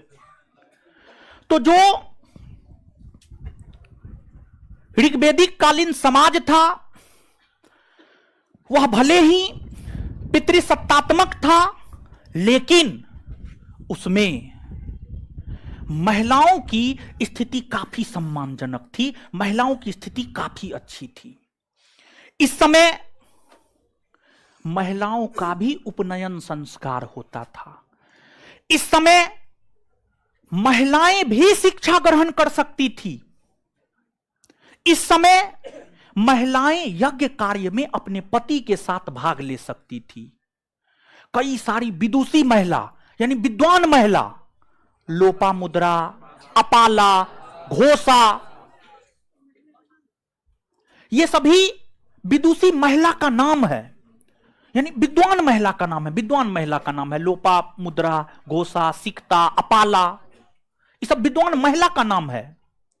इन सभी महिलाओं की चर्चा ऋग्वेद में थी, ऋग्वेद में इन सभी महिलाओं के नामों की चर्चा थी।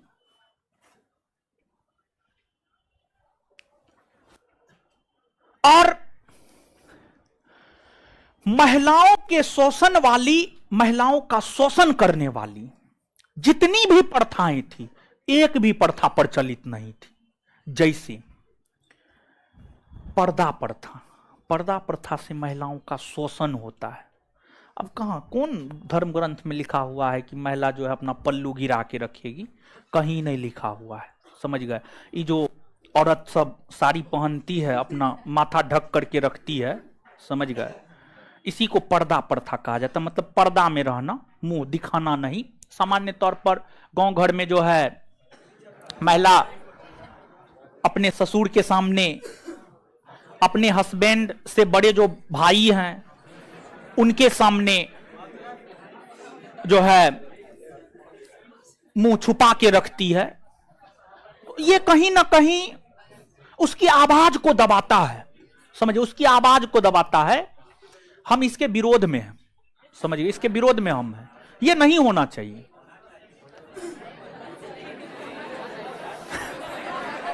मतलब आप लोग जींस टॉप वाली कीजिएगा, जींस टॉप पे नहीं जाइएगा, सलवार सूट वाली कीजिएगा। चलिए, इसके बाद जो है पर्दा प्रथा के बाद, पर्दा प्रथा का प्रचलन नहीं था, पर्दा प्रथा का प्रचलन नहीं था। दूसरी बात, सती प्रथा। सती प्रथा मतलब हस्बैंड के निधन होने पर हस्बैंड के साथ ही जीवित महिला को भी जला दिया जाता था, दफना दिया जाता था, इसी को सती प्रथा कहा जाता था। सती प्रथा का इस समय प्रचलन नहीं था। बाल विवाह प्रथा मतलब बच्चा में ही, कम उम्र में, मतलब 2 बरस 4 बरस 5 बरस के उम्र में विवाह कर देना, जिस समय विवाह का मतलब तक नहीं पता होना, उस समय विवाह कर देना, बाल विवाह प्रथा। बाल विवाह प्रथा से भी शोषण होता था, और बाल विवाह प्रथा से पुरुषों का भी शोषण होता है, महिलाओं का भी शोषण होता है। बाल विवाह प्रथा से कम उम्र में विवाह करने से शारीरिक शोषण रुक जाता है, शारीरिक विकास रुक जाता है, मानसिक विकास रुक जाता है, हर चीज रुक जाता है। तो एकदम 20-21 बरस से पहले तो शादी विवाह होना ही नहीं चाहिए, चाहे किसी का भी हो, लड़का लड़की किसी का भी हो, समझ गए। तो बाल विवाह प्रथा का भी प्रचलन नहीं था। यानी कुल मिलाकर के आप देखिए, ऋग्वेदिक काल में ना पर्दा प्रथा, ना बाल विवाह प्रथा, ना सती प्रथा। यानी जो भी प्रथाएं महिला का शोषण करती थी, उन प्रथाओं का प्रचलन नहीं था, उन प्रथाओं का प्रचलन नहीं था। वहीं जो भी प्रथाएं महिलाओं को आजादी देती थी, उन सभी प्रथाओं का प्रचलन था। जैसे विधवा विवाह प्रथा, अगर कोई महिला विधवा हो जाती थी, पति का निधन हो जाता था, वो फिर से विवाह कर सकती थी, वो फिर से विवाह कर सकती थी, ताकि जीवन यापन सही ढंग से कर सके। इसके बाद एक महिलाओं की शोषण की प्रथा दहेज प्रथा भी है। इससे मूल तौर पर महिलाओं का शोषण होता है। जैसे अगर मान लिया जाए कि हमारे पिताजी हमारा शादी लगाए, ठीक है, और दहेज मांगे 25 लाख रुपया, मान लीजिए, हम सामने वाला जो है 10 दिया, 15 रख लिया, तब हम तो घर पे रहेंगे नहीं, ठीक है। तो अब हमारी पत्नी के साथ जो है हमारी माँ, हमारे पिताजी जो है खाने के लिए नहीं देंगे, या जो भी है, ठीक है, अब समझ गए होंगे आप। तो दहेज प्रथा से भी कहीं ना कहीं महिलाओं का शोषण होता है। दहेज प्रथा का भी प्रचलन नहीं था वैदिक सभ्यता में, दहेज प्रथा का भी प्रचलन नहीं था, दहेज प्रथा का प्रचलन नहीं था। और इस समय लड़की के पिता, कन्या के पिता अपनी मर्जी से अपनी पुत्री को कुछ उपहार दे देते थे, जो भी मन होता था, जो भी उनकी क्षमता होती थी, वो दे देते थे। तो ऋग्वेदिक काल में कन्याओं को जो उपहार दिया जाता था, उसे वहतु कहा गया। वहतु शब्द कहा गया, वहतु शब्द कहा गया, वहतु, ठीक है। अब देखिएगा यहां पर, और आगे सुनिए। ऋग्वेदिक काल में अगर कोई महिला यह चाह रही है कि उसको विवाह नहीं करना है, जीवन भर अविवाहित रहना है, उसको स्वतंत्रता और आजादी थी कि वो अविवाहित रह सकती थी। क्या आज आपके गार्जियन ऐसा करेंगे? कभी नहीं करेंगे ना, हमको तो नहीं लगता। 1%, 99.9%, 0.1% में हो सकता है कि गार्जियन अच्छे हो, बिहार के हो आप, और गार्जियन मान जाए कि हम शादी नहीं करेंगे। स्पेशली लड़की के संदर्भ में बात करें, लड़का नहीं। लड़का तो कहेगा नहीं कीजिए, तो कहेगा नहीं करो, कोई दिक्कत नहीं। तो आप लोग कभी मत बोलिए कि मेरा शादी नहीं कीजिए, आप लोग का लगेगा तुरंत कर लीजिएगा महाराज, नहीं तो वो नहीं करेगा। चलिए, तो आप समझिएगा इस बात को कि दहेज प्रथा का प्रचलन नहीं था। कन्याओं को उपहार स्वरूप जो वस्तु दिया जाता था, जो भी चीज दिया जाता था, उसके लिए वहतु शब्द का प्रयोग हुआ है। और इस समय विवाह दो प्रकार से होते थे। इस समय विवाह दो प्रकार से होते थे। विवाह दो प्रकार से होते थे। जो विवाह दो प्रकार से होते थे, एक आपको अनुलोम विवाह,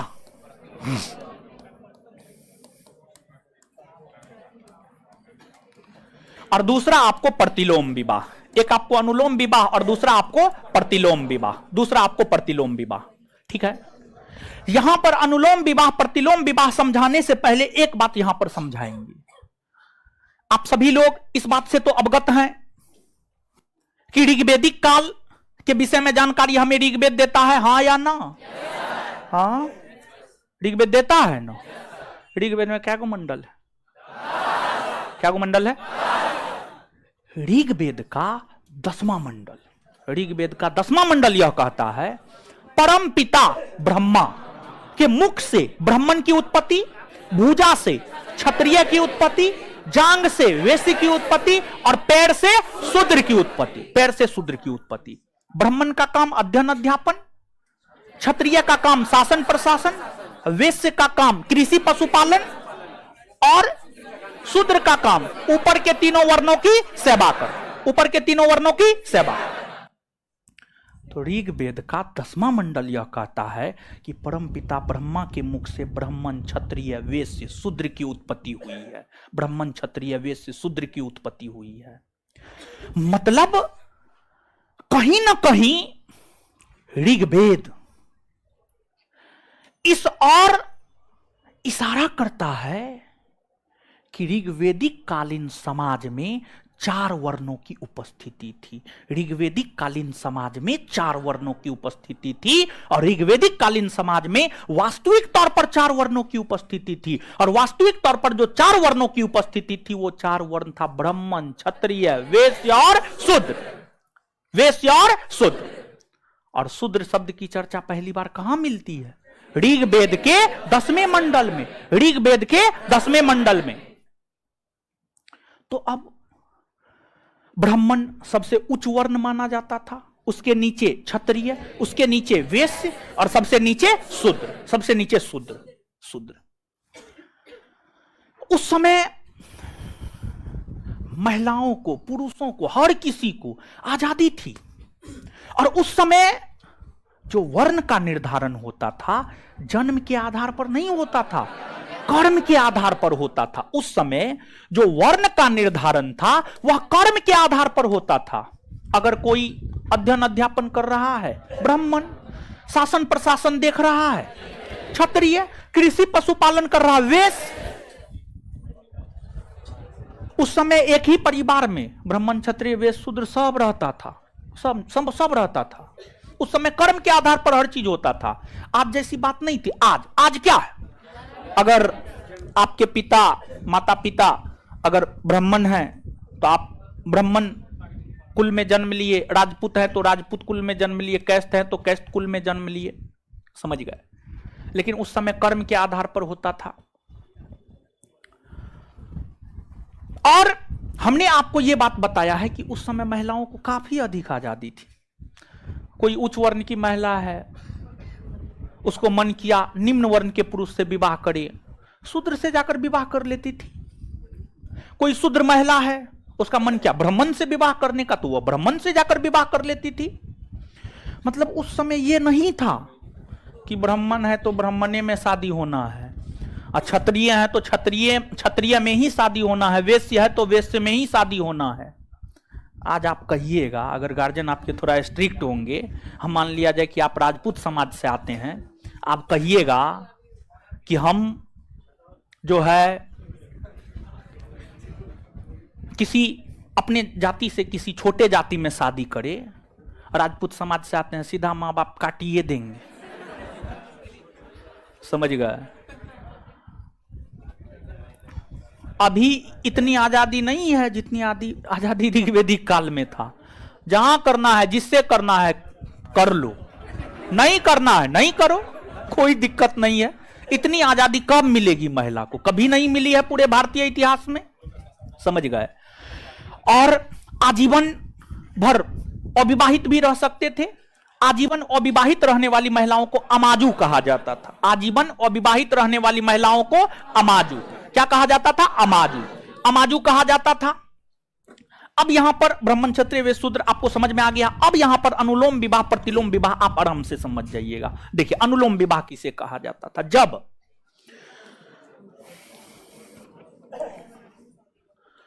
उच्च वर्ण के पुरुष का विवाह निम्न वर्ण की महिला के साथ होता था तो इसको अनुलोम विवाह, और जब उच्च वर्ण की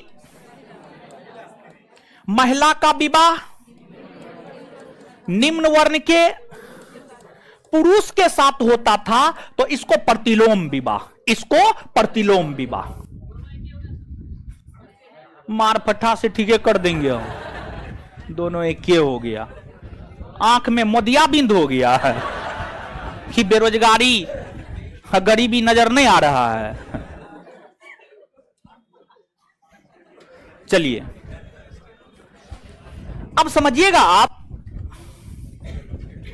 कि इसके बाद विवाह के बाद आप याद कीजिए, जब आप वैदिक साहित्य को पढ़ेंगे तो वैदिक साहित्य में 3 प्रकार के ऋण की चर्चा है। वैदिक साहित्य में 3 प्रकार के ऋण की चर्चा है। पितृ ऋण, देव ऋण, ऋषि ऋण। पितृ ऋण, देव ऋण, ऋषि ऋण। पितृ ऋण से आप तब तक मुक्त नहीं हो सकते हैं जब तक कि आप शादी विवाह करके संतान की उत्पत्ति नहीं कर लेते हैं। अगर शादी विवाह नहीं हुआ तो आप पितृ ऋण से तो मुक्त हो ही नहीं सकते हैं, समझ गए। अगर आप शादी विवाह हो भी गया है, संतान नहीं हुआ है, तो आप तब पर भी पितृ ऋण से मुक्त नहीं हो सकते जब तक कि आप संतान की उत्पत्ति नहीं कर ले। अब ऋण से मुक्त होने के लिए लोग शादी विवाह करके संतान की उत्पत्ति करते थे ताकि ऋण से मुक्त हो जाए। अब देखिए कभी काल क्या होता था, जैसे कभी काल आप समाज में देखेंगे शादी विवाह होने के बाद भी किसी जोड़ा को संतान नहीं होता है, समझ गए। किसी को संतान नहीं होता है तो वो अपना डॉक्टर से दिखाता है, जो भी करता है संतान की उत्पत्ति को लेकर के, क्योंकि अगर आपको संतान नहीं हो रहा है तो समाज में लोग जो है आपको सही दृष्टिकोण से नहीं देखता है, समझ गए। उस समय अगर किसी महिला को अपने पति से संतान नहीं हो रहा होता था, उस समय अगर किसी महिला को अपने हस्बैंड से, अपने पति से संतान नहीं हो रहा होता था तो इस स्थिति में वो महिला अपने अभिभावक यानी अपने माता पिता, अपने सास ससुर से आज्ञा लेकर अपने देवर के साथ संभोग करके संतान की उत्पत्ति कर सकती थी। जो यह प्रथा है, इस प्रथा को इतिहास में नियोग प्रथा कहा जाता है। इस प्रथा को इतिहास में नियोग प्रथा कहा जाता है। नियोग प्रथा,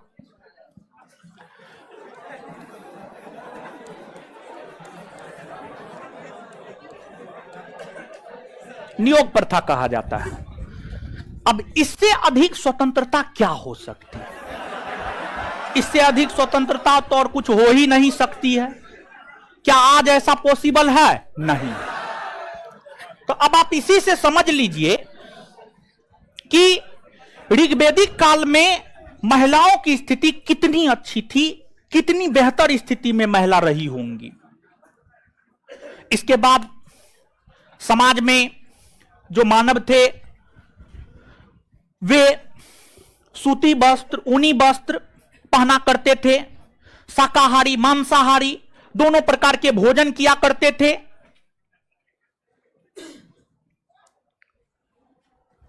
समाज में दास प्रथा का प्रचलन हुआ करता था, दास प्रथा का प्रचलन हुआ करता था।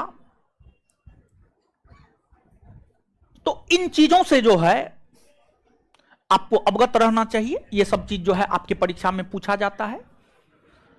इससे आगे हम लोग अगले क्लास में बढ़ेंगे क्योंकि अब तो टाइम हो गया है। अब सुनिए, बैठे बैठिए बैठिए, चलिए बोर्ड पे आइए, नौटंकी मत कीजिए ज्यादा। बोर्ड पे आइए। अभी जितना लेक्चर दिए हैं पूरे 1.5 घंटा तक, 1.5 घंटा से भी ज्यादा लेक्चर दिए हैं आज, समझ गए। उन्हें 2 घंटा के आसपास लेक्चर दिए हैं। 5 मिनट अगर आप बोर्ड पर कॉन्सेंट्रेट होकर के फटाफट जवाब देते गए तो आपका काम क्लियर है, नहीं तो फटाफट।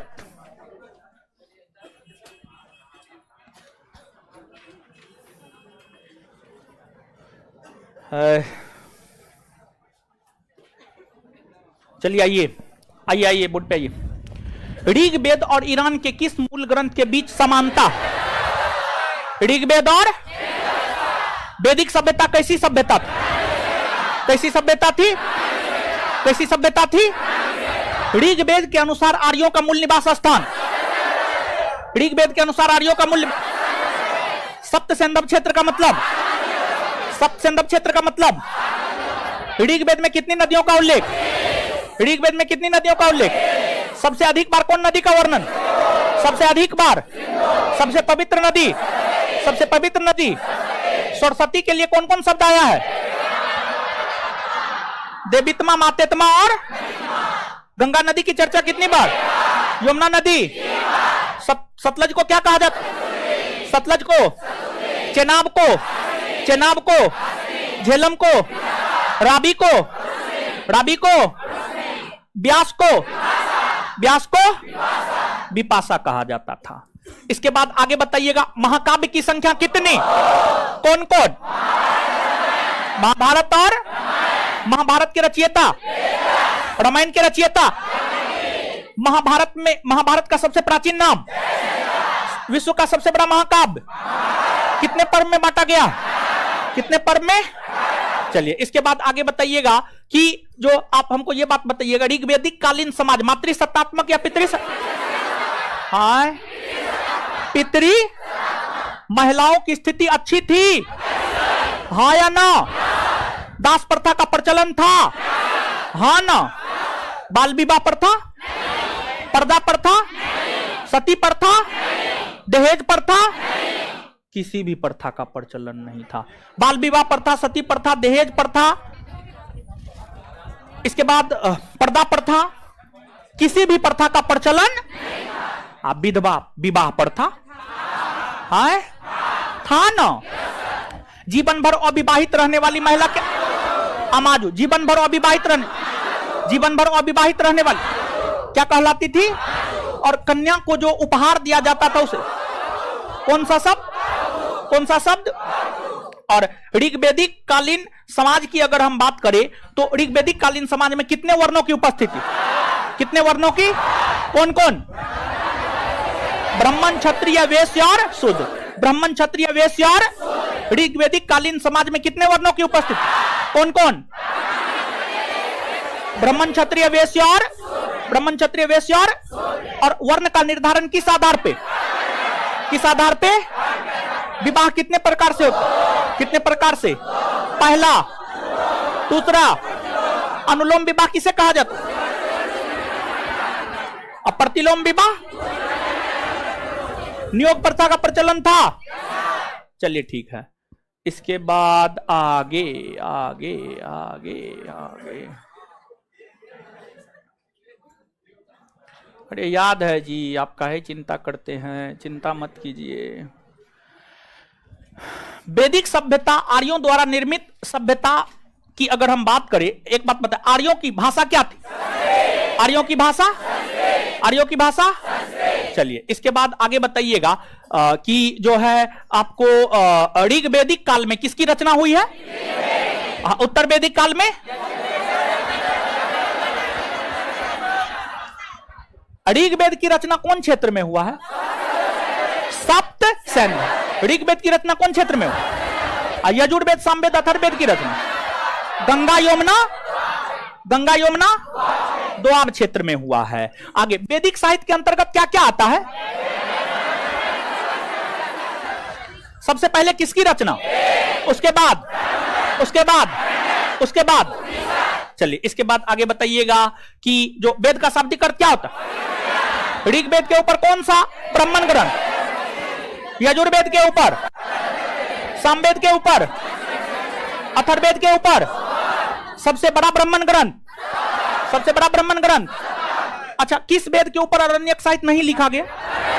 किसके ऊपर? कौन पवित्र वेद में नहीं आता है? कौन नहीं आता है? अथर्ववेद। उपनिषद किस पर आधारित पुस्तक है? किस पर आधारित? उपनिषद का शाब्दिक अर्थ क्या होता है? निकट बैठकर ज्ञान प्राप्त। उपनिषद का शाब्दिक अर्थ क्या होता है? वेदांत दर्शन किसे कहा जाता है? वेदांत दर्शन किसे कहा जाता है? यम नचिकेता संवाद किसमें है? यम नचिकेता संवाद, चार आश्रम, सत्यम शिवम सुंदरम, सत्यम शिवम सुंदरम, सत्यमेव जयते, सत्यमेव जयते, सबसे प्राचीनतम दर्शन, सांख्य दर्शन के प्रवर्तक, योग दर्शन के प्रवर्तक, न्याय दर्शन के प्रवर्तक, वैशेषिक दर्शन के पूर्व मीमांसा के उत्तर मीमांसा के, चारवाक के प्रवर्तक, चारवाक के प्रवर्तक। बात क्लियर है? याद हो गया ना? हाँ सुनिए, अब दीजिए होमवर्क पूछते हैं। जल्दी दीजिए ना जी। थोड़ी सुनिए क्या सब था।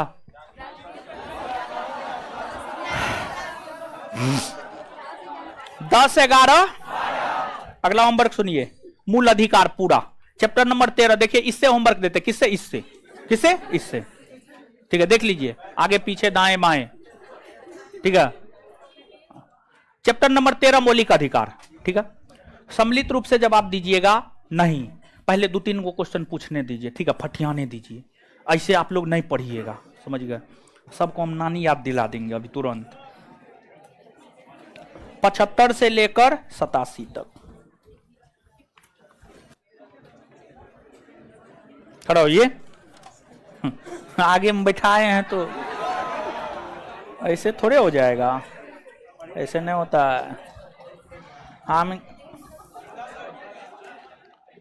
भारत में राज्य पुनर्गठन की संस्तुति के आधार पर राज्यों का पुनर्गठन किस वर्ष किया गया? है ऑप्शन है, कब हो? 1900। देखिए ऑनलाइन में लोग जवाब दे रहे हैं, नहीं दे रहे हैं, नहीं दे रहे हैं।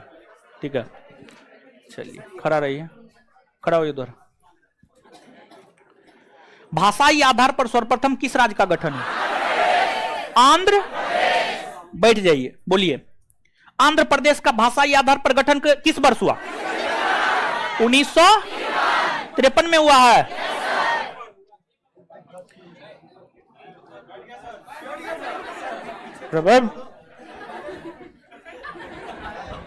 नागरिकता से संबंधित अनुच्छेद किस अनुच्छेद? 5 से 11। 5 से। भारत में कैसी नागरिकता है? एकल। भारतीय बैंक में धन जमा करके नागरिकता प्राप्त कर नहीं ना?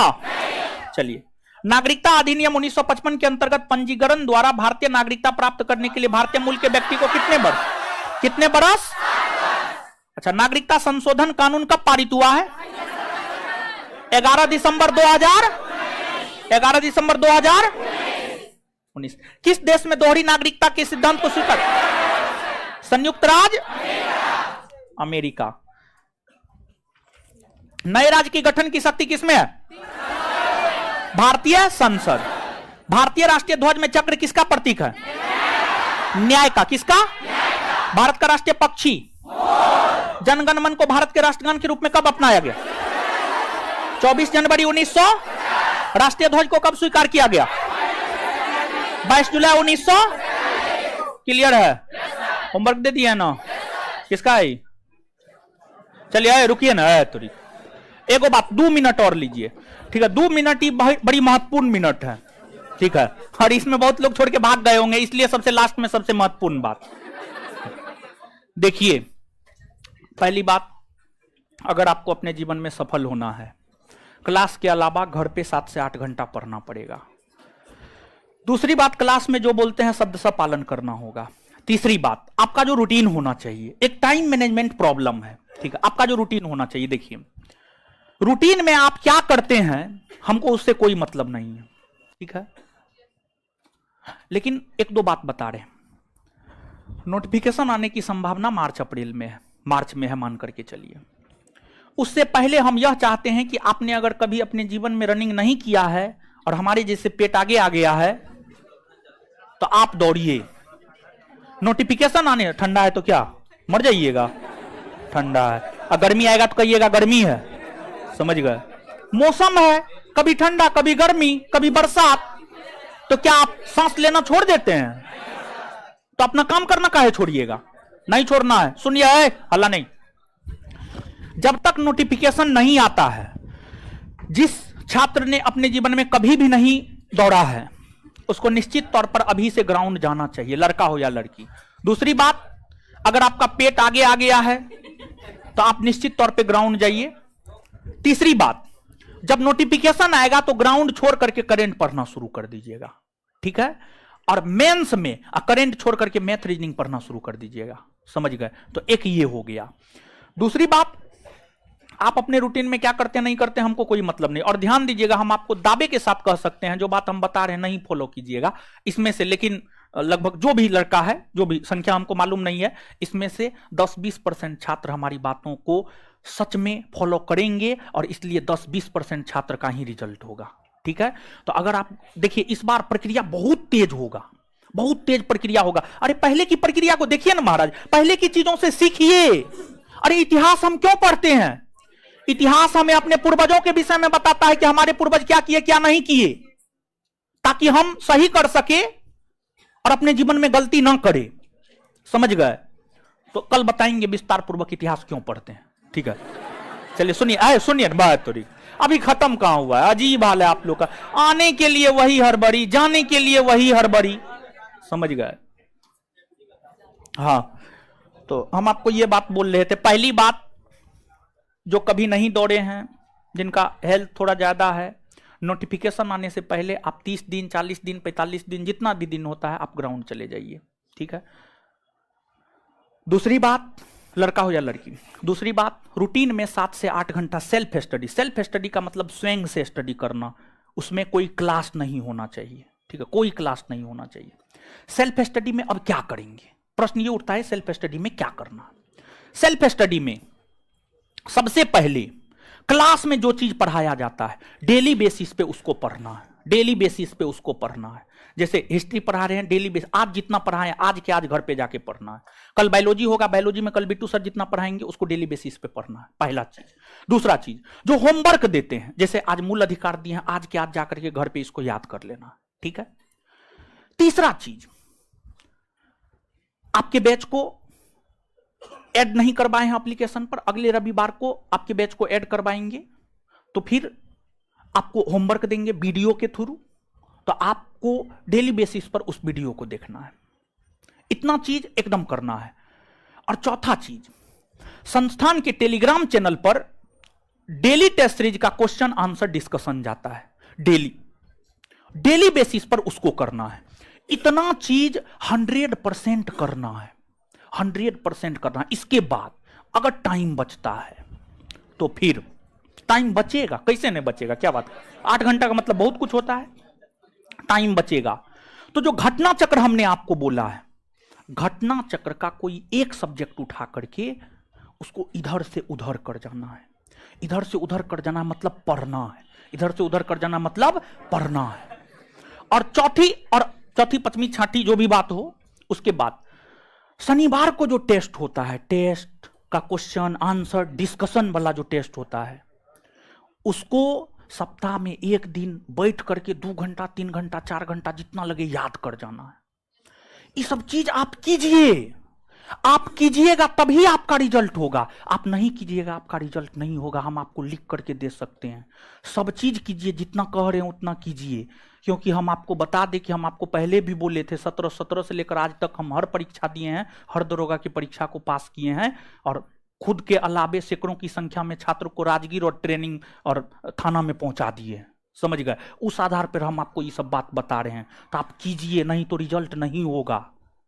और कंपटीशन बहुत तगड़ा है, बहुत उस लेवल तक है जहां तक आप सोच नहीं सकते हैं। बहुत तगड़ा है कंपटीशन, लड़का हो या लड़की सब के लिए। एकदम काफी अच्छे ढंग से जितना बात बोले हैं, घर पे जाकर के ये सब चीज कॉपी में लिख लीजिएगा और करना है इन सभी चीजों को, समझ गए? और इससे आगे अगले क्लास में भी बोलिएगा, थोड़ा सा और समझाना बाकी है। अब ज्यादा टाइम नहीं दे सकते क्योंकि 7:30 बजे से मेरे टेस्ट का डिस्कशन है, समझ गए? और इसी क्लासरूम में है, तो जल्दी से आप लोग खाली कर दीजिए। अब धन्यवाद सभी लोगों का।